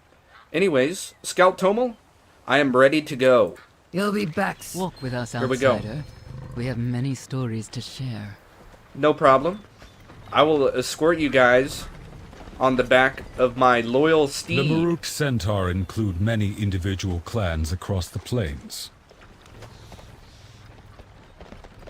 My loyal speed, the Acarus Death Charger. There are 4 of us who hold the most power. Clans Tirai, Shikar, Nokud, and Onir. Okay, I will do my best to remember those clan names. Dang, you guys walk really slow. Clan Tirai are the keepers of our traditions. Their leader, the Khanamatra, is the cultural Khan of all Maruk. All Khanamatras can trace their bloodlines back to our first matriarch, Tira. Okay, I'm trying to keep up with the lore. It's a lot. We of Clan Shikar are the strongest hunters. You can find our camps spread throughout the plains, following the patterns of wildlife and game. Oh, that's cool. That would explain why there's so many hunters in the Shikar clan. I was noticing that. It was like everybody in this little Centaur clan are hunters. I guess that's because they're the best Nokud has hunters. recently come to power. A generation ago, Shakan Khan led his people to defeat Clan Togus, taking their place of power amongst the plains. I'm trying to keep up. I'm trying to follow along with the stories that they're telling. They're just kind of dropping His like some son, big lore on me right now. Balakar Khan now Balakar leads Khan. this clan. His father was a man of honor, but Balakar Khan did not inherit his father's patience or wisdom. Uh-oh. That doesn't sound very good. I have a feeling that we're going to witness a Centaur war by the way these guys are talking. My clan, Clan Onir, is made up of those who feel a direct connection to our god Ohn'ahran. She guided our founders, Maruk and Tira, to the Dragon Isles, and she has watched over our people ever since.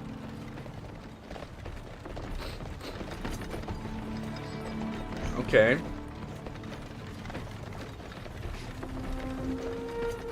That was Ohn'ahran. Sort of like the seer. The mystics of Clan Onir are initiated from many different clans, but we all followed Ohn'ahran's call to serve her and our people.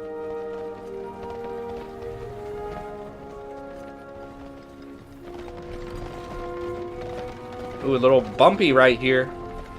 Watch your step. The clans have their differences, but we share one culture. No matter our strengths and weaknesses, we are all Maruk. I hope that the other clans say the same thing. That way we don't have any problems.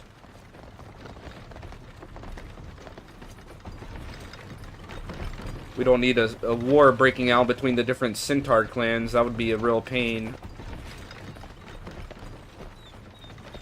Twofoot, you fought many foes in your time, yes? You will have to share some stories. Wait, did you just call me Twofoot? I don't know if I really like that name. Just call me Twofoot? What is that?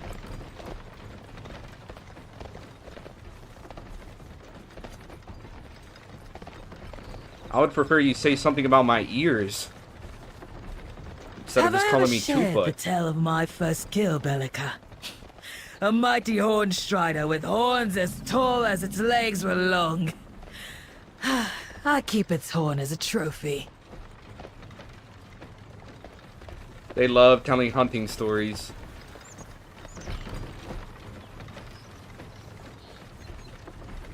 Move along, everybody. Move along. I see that we're kind of entering a dangerous place. There's some dragons and some wildlife about. But you guys should be fine. You guys should literally be fine without me. My first was a mighty bear of ice and snow, deep in the frozen tundra of the Azure Span. My Bakar and I knew no equals. We were the talk of the corral. Very cool, Okir.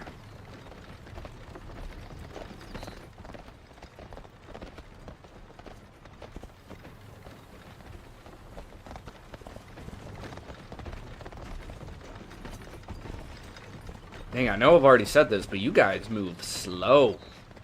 Like, where are we even going? We have reached our first stop. Circle the wagon, Shakar. It is time for a hunt. Are you serious?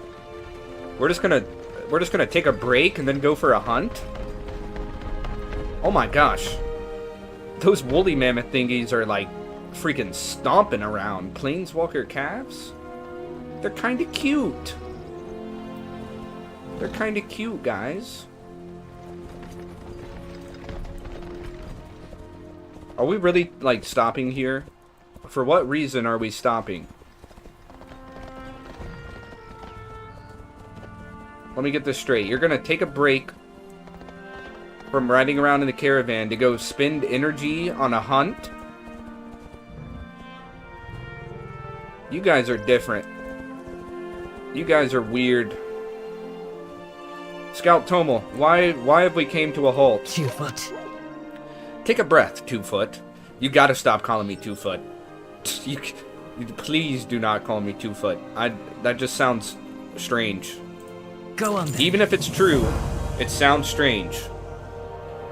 For food and rivalry, Maruk travel from all across plains to attend the corral, and the gathering lasts many days. Feeding that many centaur is no simple feat. Clan Shakar's hunters provide meat for all of the shared meals. It is our tradition to hunt on our way to Murukai. You must pull your weight as well. Collect 30 fresh game meat from wildlife and Wanderer's Steppe. Alright, this is it. Looks We'll like be we're back taking soon. our Aru, hunting break. Bellica, show the 2 foot how we hunt. Yes, The show hunt me is how we on. hunt. Whoever brings back the most game wins. Wait, where are y'all going? Whoa, y'all just disappeared. What in the world? Well, they didn't show me anything, Scout Tomel. They just disappeared. They did not really follow your order. However, there is something really strange over here. What the heck is this? Mysterious paw print? What in the world? Mysterious beast. You find a large paw print sunk into the dirt. Looking around, none of the nearby creatures have paws, let alone of that size. Perhaps the centaur will be impressed if you hunt this great beast. Whoa! Speaking of great beast, a Sunhide Stomphoof has been angered. We have angered a Sunhide Stomphoof with our presence. Get out of here, Stomphoof. Leave me alone, Stomphoof. Not dealing with you. Find and slay the beast, then bring back proof to Scout Tomel. Okay. Sure. Sure thingy. Is it all the way over here? It appears to be all the way over here. I don't really want to hunt the calves or the mammoths. The mammoths seem to be, like, very peaceful. Wait, there's another paw print. I'm gonna try to follow the paw prints, even though we have the quest marker. I better take out this Stomphoof. They drop good meat. We need that meat.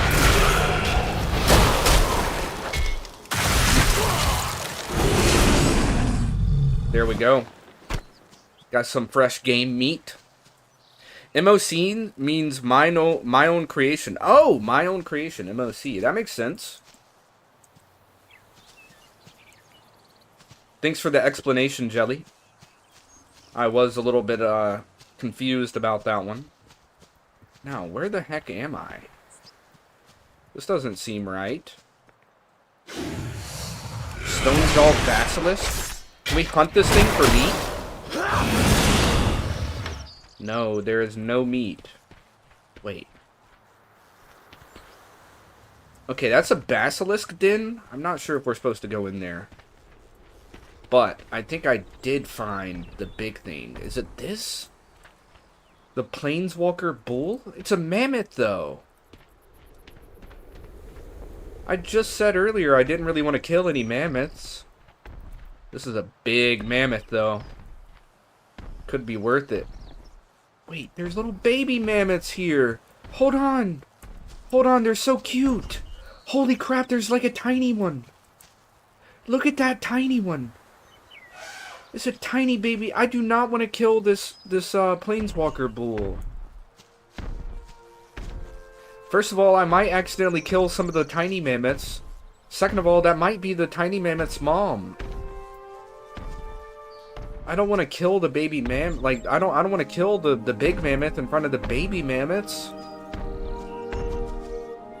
I think I have to, though, guys. I think it's part of the quest.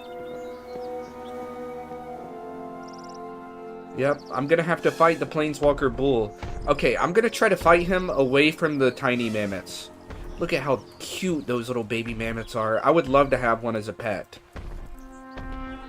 I would love to have one as like a little battle pet. Especially the tiny one. It's so cute. Look at him just walking around. Look how tall the grass is compared to it. It's a tiny little guy. Alright. Enough fooling around. Let us go into this wide open field. Get over here, Planeswalker Bull. You made the mistake of being too big. Oh my goodness, I've been stunned. Oh my goodness, I gotta call my second in command. Wait a second, that's not the right button. I'm messing up tremendously right now.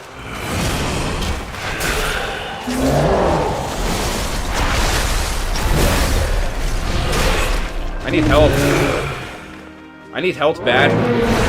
Nope. I just got taken out.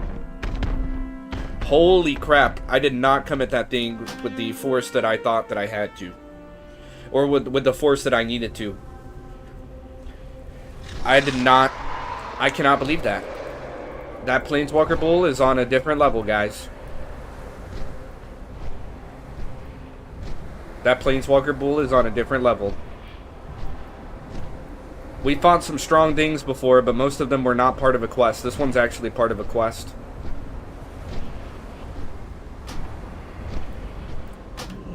Okay, we will resurrect right here. Now, gotta restore my health a little bit. Dang, this thing is no joke. Alright. Let's... I gotta wait for my cooldowns a little bit more. Check our bag. What are we working with?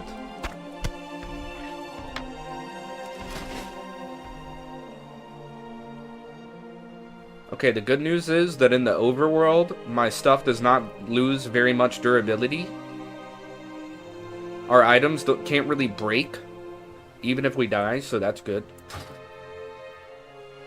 Okay, just a little bit longer. I'm going to take on this Planeswalker Bull again. I can't believe that. He destroyed us. What the heck is this little thing, by the way? Little prairie dog? Hold on a second. Little prairie dog. That kind of looks like a collectible battle pet.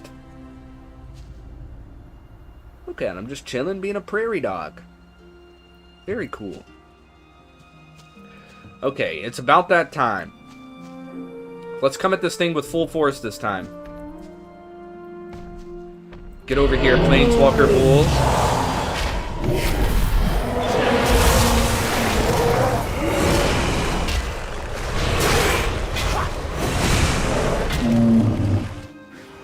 He's really hard. Holy crap, this thing is really hard, guys.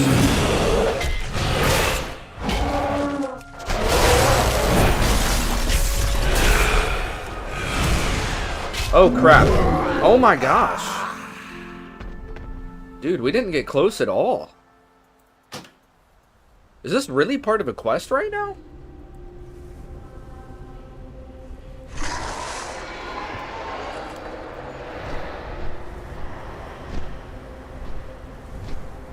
Honestly, we're getting to a point where it's really hard to solo stuff.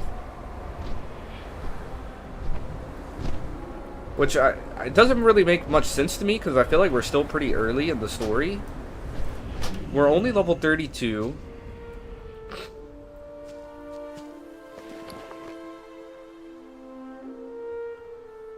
We've got some really good stuff equipped.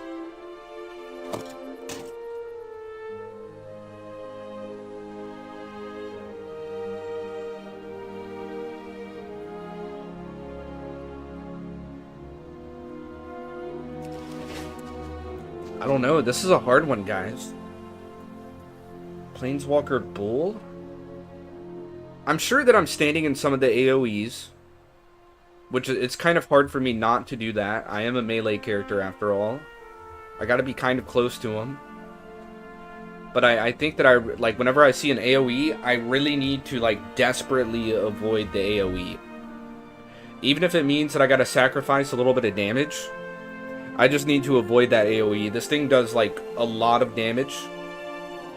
Its damage is honestly on par with Penumbrous, which is kind of insane.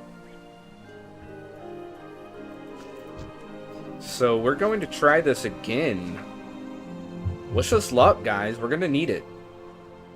Go ahead and summon our companion. Alright, let's go for it. Okay, I've been stunned.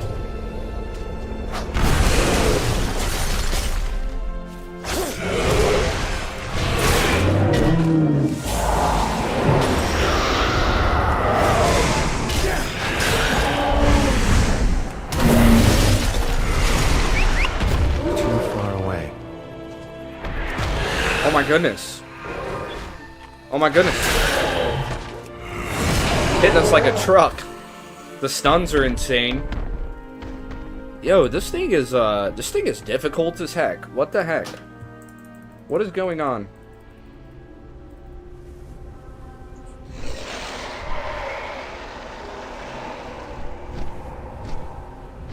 What is going on? Like, what is actually happening right now?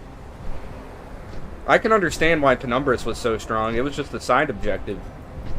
This is a campaign mission. Isn't it? Wait. Is this a campaign mission? Hold on a second, guys.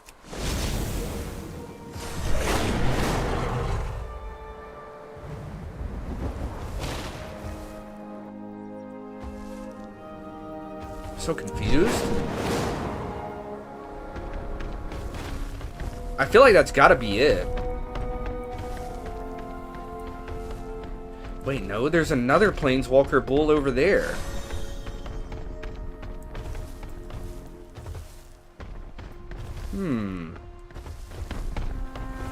I'm totally okay if, like, this Planeswalker Bull is actually not part of the quest, because it's very strong.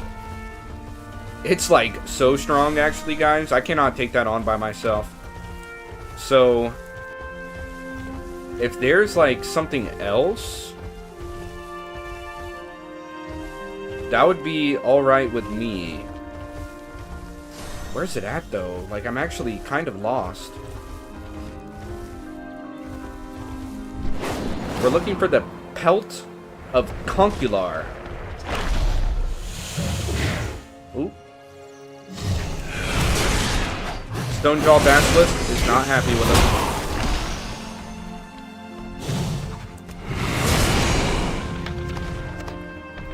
Okay, I'm going to assume that maybe it's inside of this cave.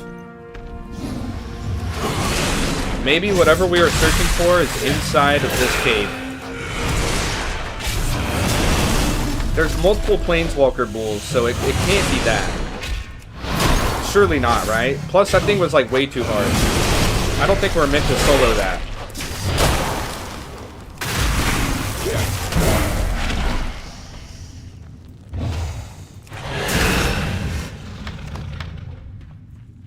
Dude, there's, like, nothing in here. What in the world? There's, like, nothing in there.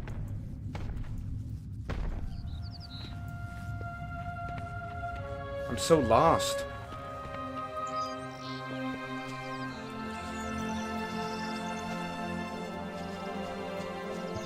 Stomp I poop. must get closer. See, like, look at the difference between this fight and the one that I was just crying. We easily dismantled that Stomp hoof. The same cannot be said for the Planeswalker Bull. Dude. Alright, let's... I don't know.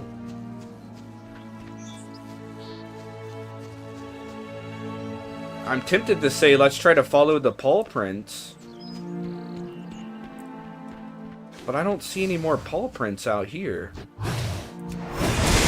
Plenty of Basilisk out here.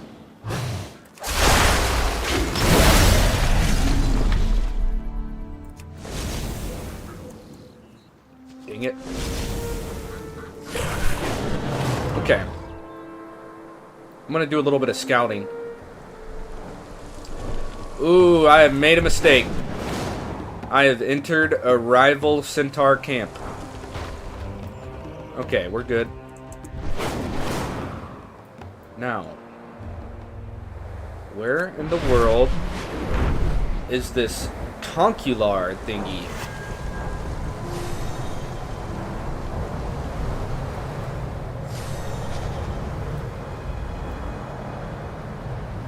Is it out here somewhere? I see a proto dragon.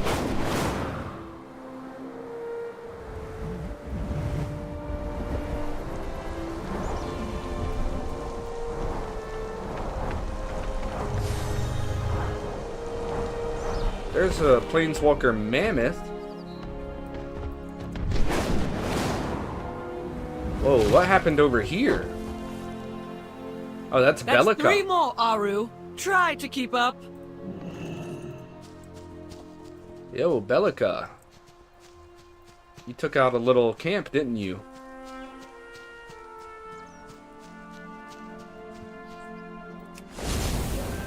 Alright, back on the search. I feel like I'm pretty much going around in circles. Wait. I see something. I see something. It's inside. It's inside this cave. I see Concular. I see Concular. He's inside the cave now. He wasn't there before. Is this a different cave? Wait, this is a different cave or something? Wait, where were we a second ago? Is this really a... It is! Oh! It's a completely different cave. I didn't see this one. Okay, cool. I got a little bit lost there for a second.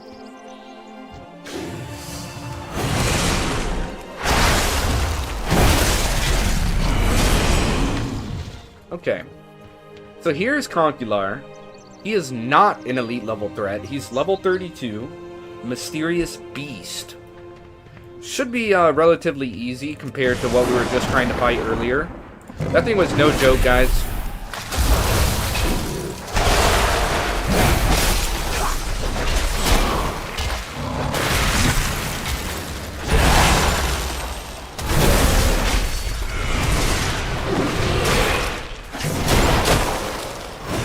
Hey, look at the difference between this fight and the fight with that Planeswalker Bull. That Planeswalker Bull is on one, guys. Wait, what is this? It's a little Regent. But we do not know Herbalism. No problem. We found Concular.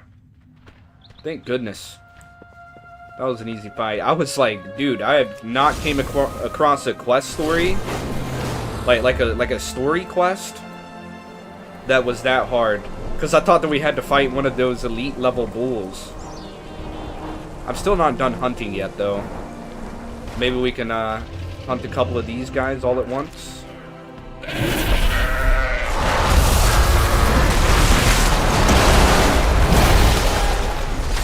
Argali are hardly honorable kills, outsider.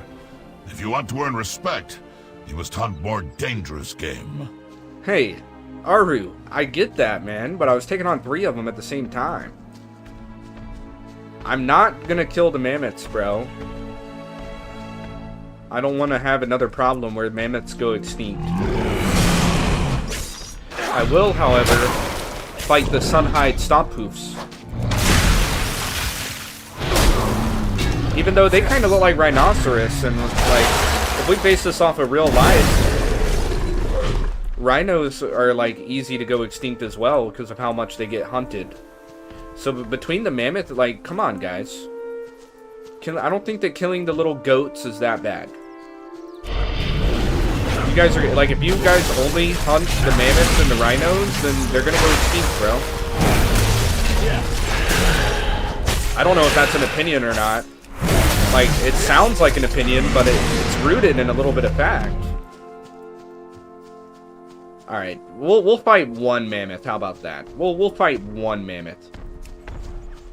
There you go, mammoth. We did some damage to you. Are you mad? Yep, it's a little mad.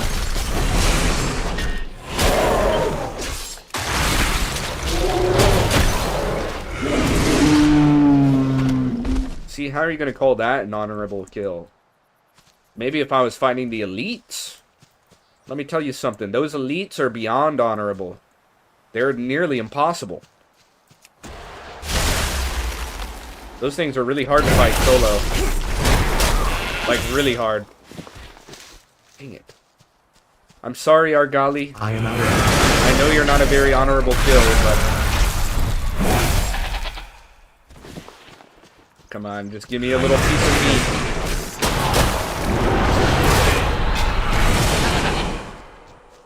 Okay, thank goodness.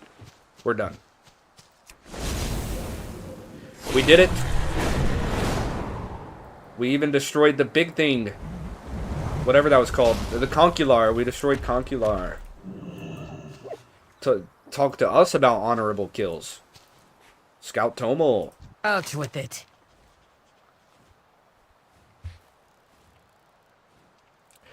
Food and rivalry. Your keeper. Our youngest hunters are passionate and determined. Be sure they don't show you up. Oh, no problem. Finally. You hunt as strangely as you fight. I hope Aru and Bellica observed your technique. You'll be back soon. I think they were kind of busy with their own thing. Whoa. No, I am better than you. Sure, you killed more, but most of your game cannot be used. Oh my goodness. No, I am better than you. They have such a rivalry going on. What? Do you return from your hunt? I do. I am not your keeper. Tomel looks the pelt over before offering a small nod. You defeated Concular, then. Not bad, 2-foot. He has evaded our hunters for many moons. His pelt always blended in well with his surroundings. Perhaps now our hunters can use his camouflage to their own advantage. Ooh, that is like a little bit of a buff. His camouflage was so good that the Centaurs could, like, really not even see him. So, like, imagine, like, turning his pelt into an armor and then equipping it. That means that it will be really hard for enemies to see you. Which, you know, that's really cool. I hope that you use the pelt to your advantage well, Scout Tomel. By Broken Road. I hope you don't mind getting your feet wet.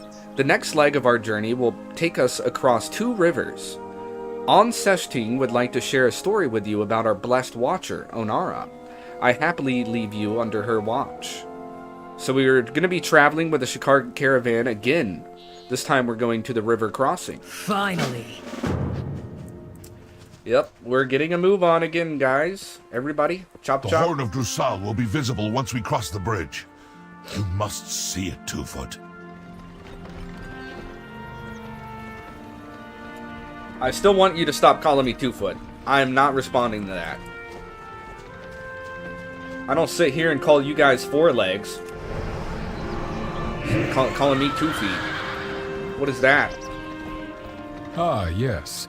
The horn represents the ancient pact formed by Tira and a green dragon named Marithra. Their friendship ended a long enmity between dragons and Maruk. Some green dragon lore right there. Finally.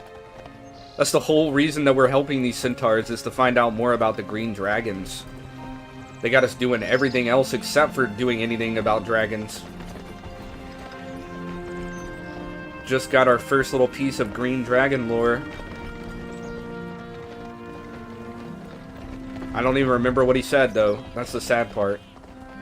It's really hard to keep up. Like, it's easier to remember what's going on whenever you read it, but whenever they're just, like, directly speaking to you... Afterward, the really Centaur hard. hunted the plains and the dragons tended the gardens. But they agreed to help one another in times of need. The Horn of Drusal was built as a physical manifestation of their oath.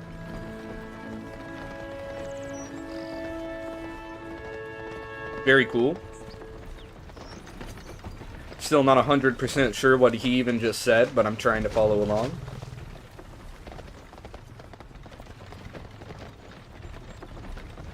Wait, are those like little centaurs? Wait a second. Why am I just now noticing The this? dragons left. And after 10,000 years, they returned to these lands. Hold on, I'm missing lore. I am interested to hear what the Kanamatra says about that. I'm missing a little bit of lore. I got heavily distracted right there. You guys see that? It's like little centaurs. Like, look. I just noticed that. Okira is like a little centaur. Some of the centaurs are huge. Some of them are like kind of small. Like, look at these two. These two are noticeably tiny. Tiny centaurs, We and are then in the back you guided got these by big Ohn'ahran, ones. Tummel. Okay, It was she Lock who in, lock granted in. us these lands, who arbitrated with the dragons. She knows the way.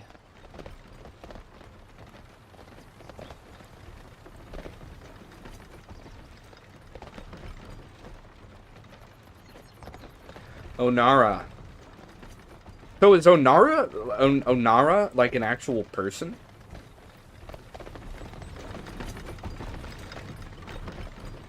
It sounds like Ohn'ahran might be like an actual person that lived at one point.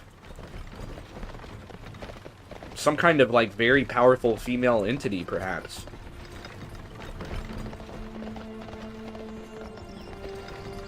Come on, where's the stories? I thought you guys were telling stories. You're just walking in silence. Ohn'ahran, the Wind Mother, is the ancestor of all Ohuna. Ohuna. She led our founders Maruk and Tira to the plains. My clanmates interpret her songs to advise our people. Yeah, that makes sense. I feel like you mentioned that before. Maybe not her songs. You said that you listened to Ohn'ahran. I thought you were talking about, like, the wind. Like, you literally, like, listened to the wind somehow. Which obviously requires some kind of, like, magical ability or something. That I thought you had. I thought that's what made you a seeker. Or, I mean, a seer. And now you're saying that it's, like, the songs? Are you saying that the wind is like a song? I'm very confused. I'm not a centaur. I do not know what they're talking about. I'm still just mind blown that they're like tiny centaurs. Hold. I hear her call. Hold. Ohn'ahran will sing to me here. Ooh, we get to see like the seer performing her ability in action. Like we actually get to see her perform. Here we are at the second stop.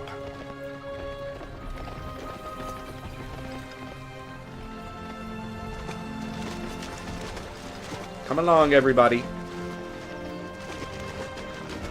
Holy crap, that caravan just drifted. That cart just drifted. That was crazy, bro. I noticed that, Pack Muskin. Alright, here we are, coming to another halt. What's up with it, guys? Let me guess, you need me to go pick you some flowers or something. Go kill some salamanders or something. Own Seshting. What news do you bring, outsider? By Broken Road, Off to your next adventure? I sense something on the wind. Do your best. Connection to Ohn'ahran. The wind is restless here, Kalzaret. Ohn'ahran is reaching out. I must answer her call. I need regents for my ritual. Reeds from the riverbanks, feathers from the tails of mallards, and the heart of a salamander. Gather these materials from the river so that I may heed her voice. I knew it. Did I not tell you guys? I literally told you guys. I was like, let me guess. You want me to pick some flowers and kill some salamanders. Guess what, bro? reeds from the riverbanks, feathers from the tails of mallards. Like, why do you need me to go kill these innocent ducks? They're literally minding their own business. And then the heart of a salamander. Like, bro, can we leave the wildlife alone? Off to your next adventure. We already went and killed like a ton of rhinos and mammoths and all kinds of things just earlier. And now you want me to sit... Wait, I don't have to actually kill them? Oh, I can just pluck the feathers. Oh, cool. I was about to say, like, you really want me to kill ducks right now? Kind of crazy. Whoa, whoa, this one's angry. Whoa, stop. Stop that. I'm peaceful. Leave me alone. I'm sorry I plucked your feathers. Get away from me, duck. Stop it. Stop that. I'll root you. That's it. You're getting rooted. Leave me alone. Got other stuff to do. Oh my goodness. Now I have a dang salamander on me. Now everybody's mad at me. Alright. I didn't choose this. You guys did. Look how much damage they did to me. They actually touched me a little bit. Alright. It's time to pluck another duck. Dang it, they keep getting angry with me.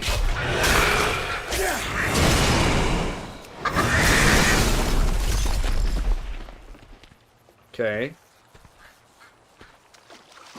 Also, I need to be picking reeds. I knew they were going to make me do something like this, guys. Just the most random thing ever. Here we go. Picking some river reeds. Yo, salamander, wake up! It's battle time, buddy.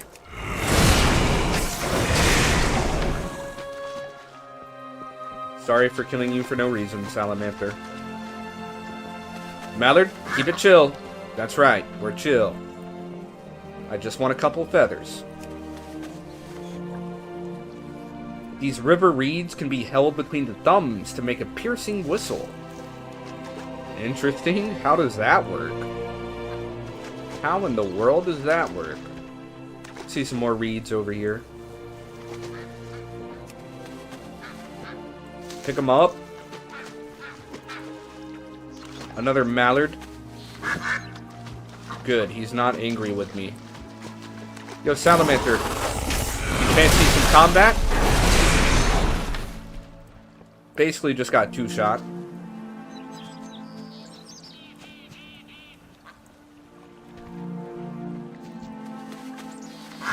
Keep it chill, Mallard. You guys just keep it chill, and I'll keep it chill. Okay, this salamander is very angry. Not happy at all.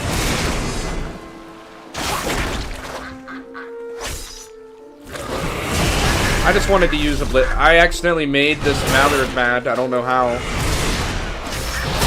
I don't think I accidentally hit him with anything. He randomly got mad at me. Kind of annoying. Still haven't found a salamander heart.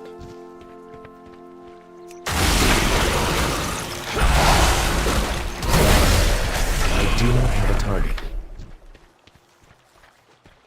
Some reeds, perhaps? No? I don't see any. Still need some reeds. Another mallard. Keep it chill, Mallard. We're friends. Yes. Wait, what? That pluck didn't work. Oh well. Let's go somewhere else. Oh, that's because we already have all the feathers. Okay, that's good. No more plucking mallards. But we still need some reeds. And I see some reeds. Here we go. Alright. Now all we really have to do is just fight some salamanders. Ooh, look at how cool they look in the water. Holy crap, they look big in the water. They look like a problem. Ooh, they're angry.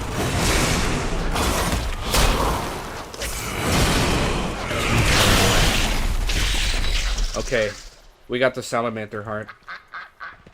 We can move back to the base.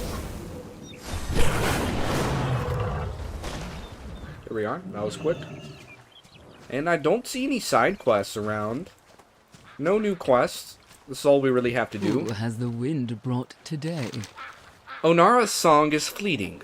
We must work quickly. Go with Ohn'ahran's Excellent. blessing. I will use these materials to interpret her song. Off to your next adventure. Okay then. Omens on the wind. Ohn'ahran does not speak in language as we do. Her voice carries through the very winds. We mystics are trained to feel her presence, follow her call, and interpret her messages. I have used the materials you gathered to bind totems to this particular call. Aid me in a ritual to center her voice. Then I will interpret her song. Okay. Ooh, we get some new boots for doing this. Ohn'ahran's blessing. Alright, I'm ready.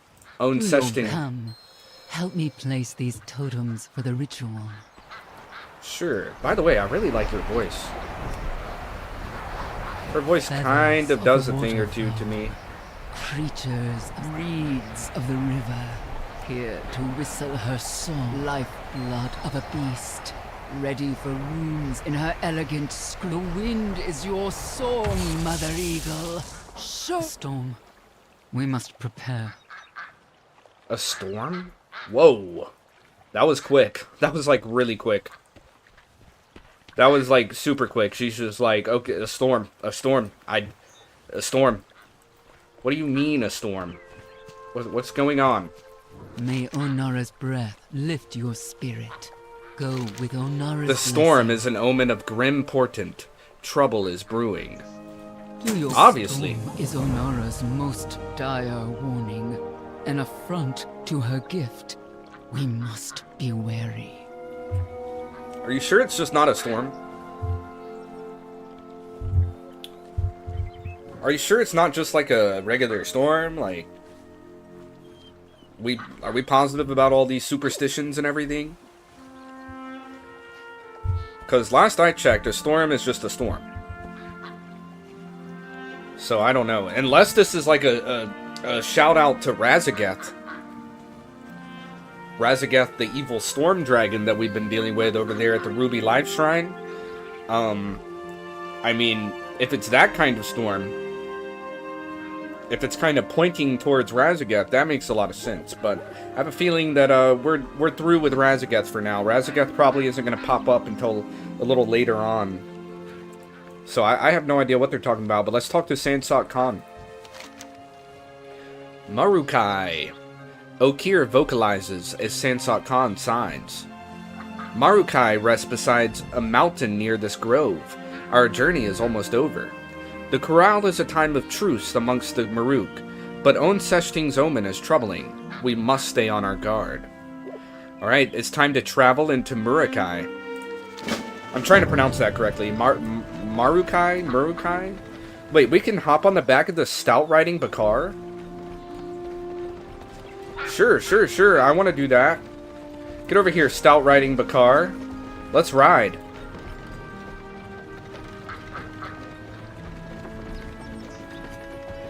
Okay, I'm not a big fan of this. Marukai is just ahead. I mean, it's It is okay. a grand and sacred meeting place. Centaur from all around the plains gather there. Yes. Yes, all the Centaurs are going to be arriving to the corral. Very exciting.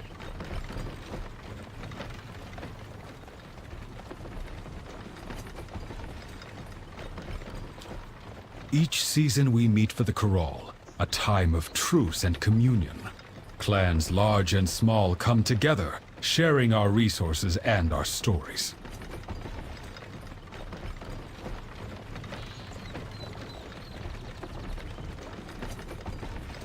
Alright, I don't really like riding on the back of this I do Bakar. look forward to reconnecting to my peers. Perhaps Tagari Khan can help me decipher this omen from the river. I like being able to see who's talking. The caravan from Timberstep Outpost approaches. The final Khan has arrived. Yo, what are y'all talking about? The final... Did I see that right? Yeah, the final Khan has arrived. Oh, I get it. All the other Khans are already here. I thought you meant this was like the last Khan ever, and I was like, whoa. I am going to avoid the Nakud. They antagonize everyone at these things. The Nakud? Okay, that's fine. I'll keep an eye out on the Nakud. I'll try to be cool with them so that they don't take offense that everybody does not like them because they're annoying, apparently.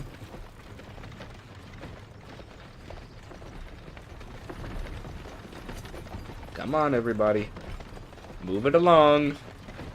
Little stout riding Bakar. Slow-moving, stout-riding Bakar. I see you looking at me, side-eyeing me. The rest Slow of as the heck. Shikar should have already arrived from the other camps. Our rise should be well settled by the time we arrive. Yeah, that sounds pretty good. Sounds pretty good. We just get to kind of show up. Here we are in Marukai, I guess. We just get to kind of show up and settle in. Should be pretty smooth and easy.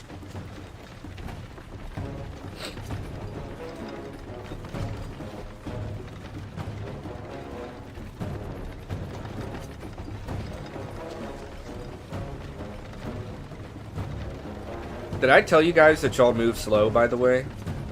In case I didn't mention It that, I seems just the other wanted to let clans you know. beat us here. Between our outsider and the Green Dragon emissary, this should be a corral to remember. Yep. Oh, I didn't know it was a race, though. What do you mean they beat you here? I thought they just happened to show up before you guys. Surely they haven't been congregating against you guys. Could you imagine that? They're like, you know what?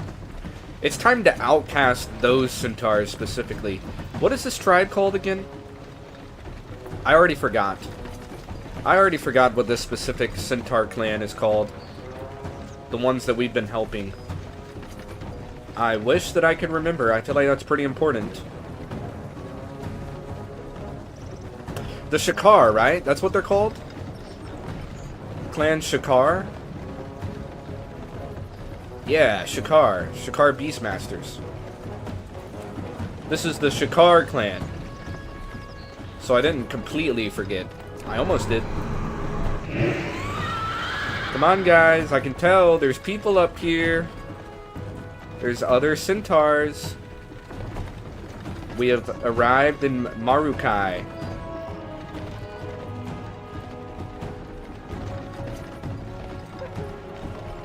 Sansok Khan is already over there. Wait, how is there two Sansok Khans? What the heck? There's a Sansok Khan right there. And then there's a Sansok Khan over here. I'm so confused. I don't know. I'm just going to stay with this one. This is the real one, right? Let's move. Dang, nobody's saying hey or anything. Everybody's just standing guard. Everybody's being serious. I'm not really noticing a direct difference between all of these different clans.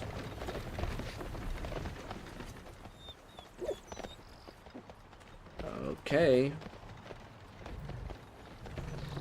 We have arrived. Where did Sansok Khan go? Where the heck did the Khan go? What's going on? We all just stopped. Nobody's saying anything. What in the actual world is going on? Alright, so and everybody just disappeared. Okay, I guess that means that everybody went to their merry way.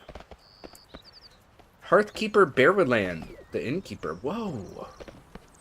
You're one of those crazy-looking centaurs. Sort of like an ogre-like centaur. You're welcome at my fire. I'd like to browse your goods. You got some stuff I wish to sell. Oh yeah, that reminds me. I have some stuff that I'd like to equip.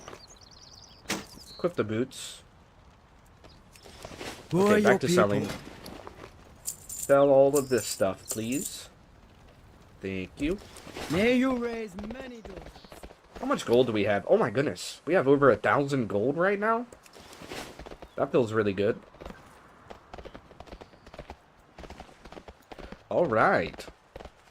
It looks like we've made it to the next camp. We've made it to the corral.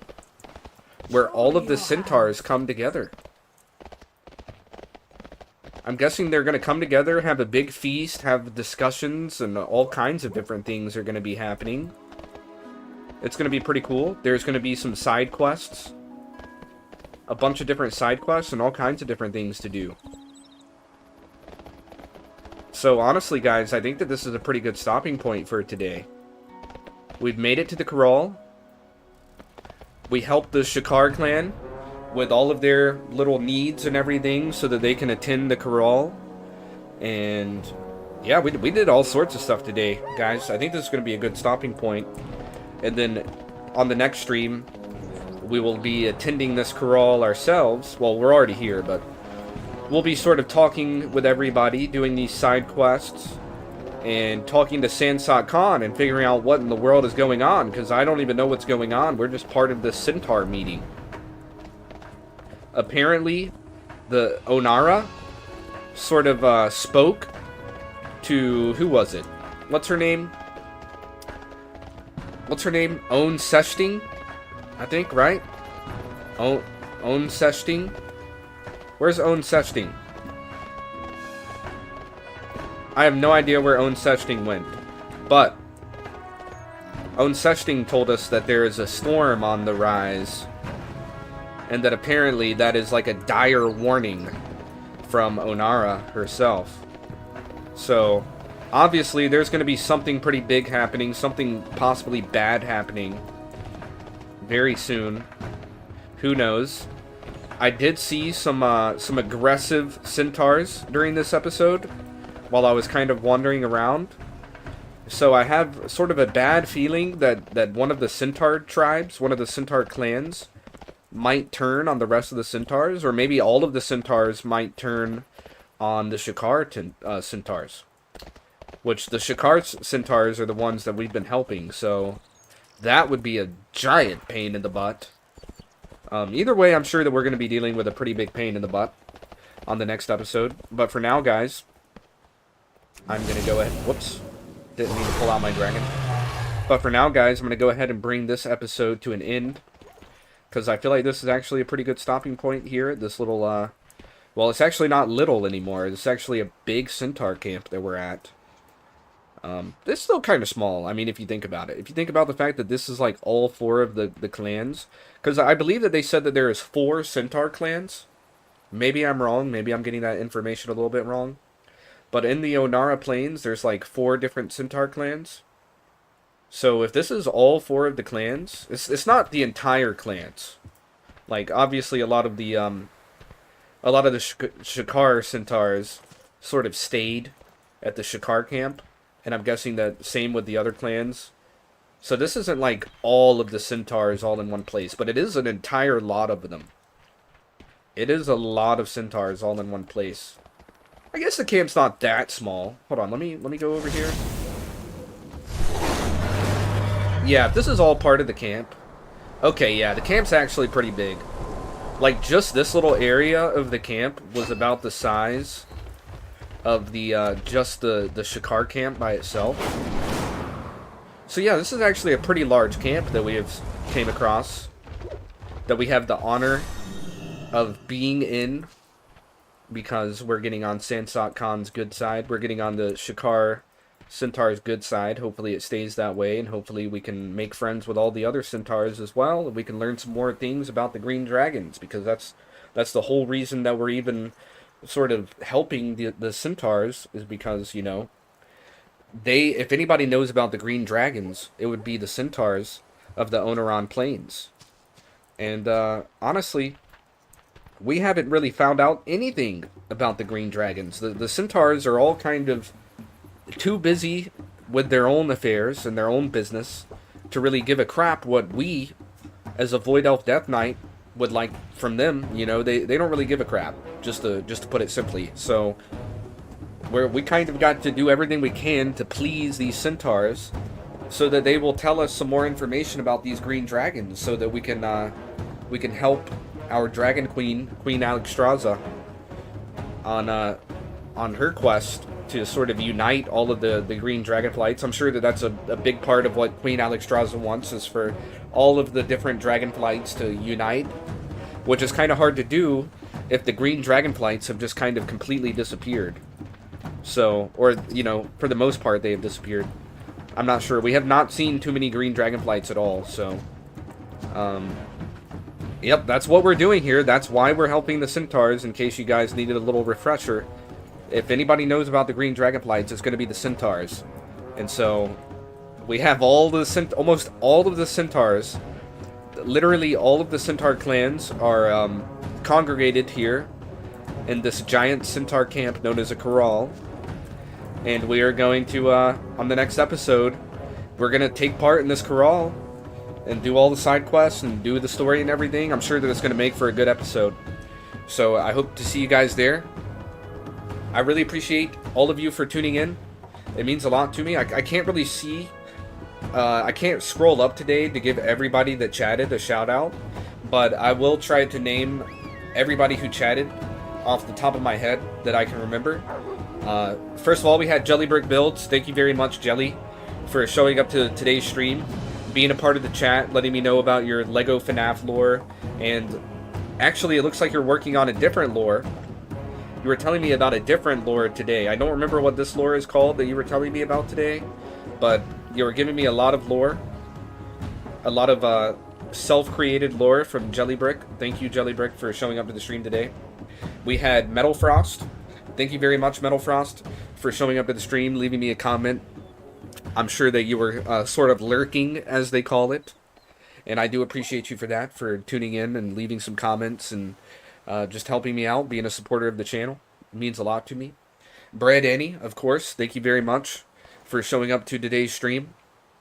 Being a moderator, making sure that everything is safe and good in the chat. Thank you very much. I appreciate you, bro. We had Azriel, or my boy Tate, as I call him. I really appreciate you for showing up to the stream, Azriel, and leaving me some comments. Tuning in means a lot to me. Thank you very much, bro. And let's see if I missed anybody. Did I miss anybody? I don't think I missed any other chatters. If I missed you, I really apologize. I really cannot scroll up and see right now. All I see is Jellybrick Builds. So if I missed anybody, I'm sorry. I don't think I missed anybody, though. But if I did, I really am sorry. And I do appreciate you for tuning into the stream. And for anybody who tuned into the stream but did not leave it... Oh, wait. You know what? I forgot Dark Alias. Dark Alias, I'm sure that you might still be there watching along. I do appreciate you for tuning in. Thank you very much for tuning in and being a part of the stream early on during the stream, giving me some information, leaving some comments. Really means a lot to me. I hope to see you on the next stream. So, there we go. I think that time I officially got everybody. And for anybody, like I said, who was tuning into the stream but did not leave any comments, I very much appreciate you too. I notice you. You know, you don't have to leave comments if you don't want to. Just you being here means a lot to me. So I really appreciate you guys as well. Thank you very much. I hope to see you guys during the next live stream. We should most likely be running a live stream tomorrow to continue this World of Warcraft series. So make sure to check the channel tomorrow. Make sure to hit that subscribe button, turn on the notification bell if you haven't already, so that you can get instant updates on Caleb Smith TV whenever we go live here on the channel.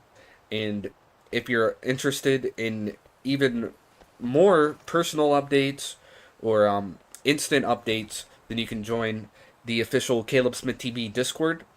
We have a Discord community. You can find the invite link right there in the description below. Right there in the YouTube description, you will see a little Discord link. You can click that and you will be instantly invited to the Caleb Smith TV Discord, where I always post whenever I'm going live and everything. And I'll start interacting with the Discord a little more, like maybe giving exact times when I'm going live. Because like usually I just try to go live during the afternoon. You know, I wake up in the morning and then I prepare myself to go live during the afternoon around lunchtime. But maybe I'll use the Discord to let you guys know like exactly when I'm going live and to keep you guys updated like literally instantly. I'll start trying to do that more. So make sure to join the official Caleb Smith TV Discord. Like I said, you can find the invite link right there in the YouTube description below. And we're going to go ahead and bring this live stream to an end. So, thank you guys. Once again, thank you very much for tuning in. I hope that you guys enjoyed today's episode. Sorry that it wasn't that long of an episode. We had a decent episode today, guys. We had a decent episode today. So, just my opinion, you know. I think we had a decent episode. I really appreciate you guys tuning in. I hope that you guys enjoyed it. Until next time, guys, I hope that you guys have an excellent rest of your day. And I hope to see you guys in the next stream. Remember, stay vigilant. And until next time, guys, this has been your friend Caleb Smith, signing out. Boo-doo.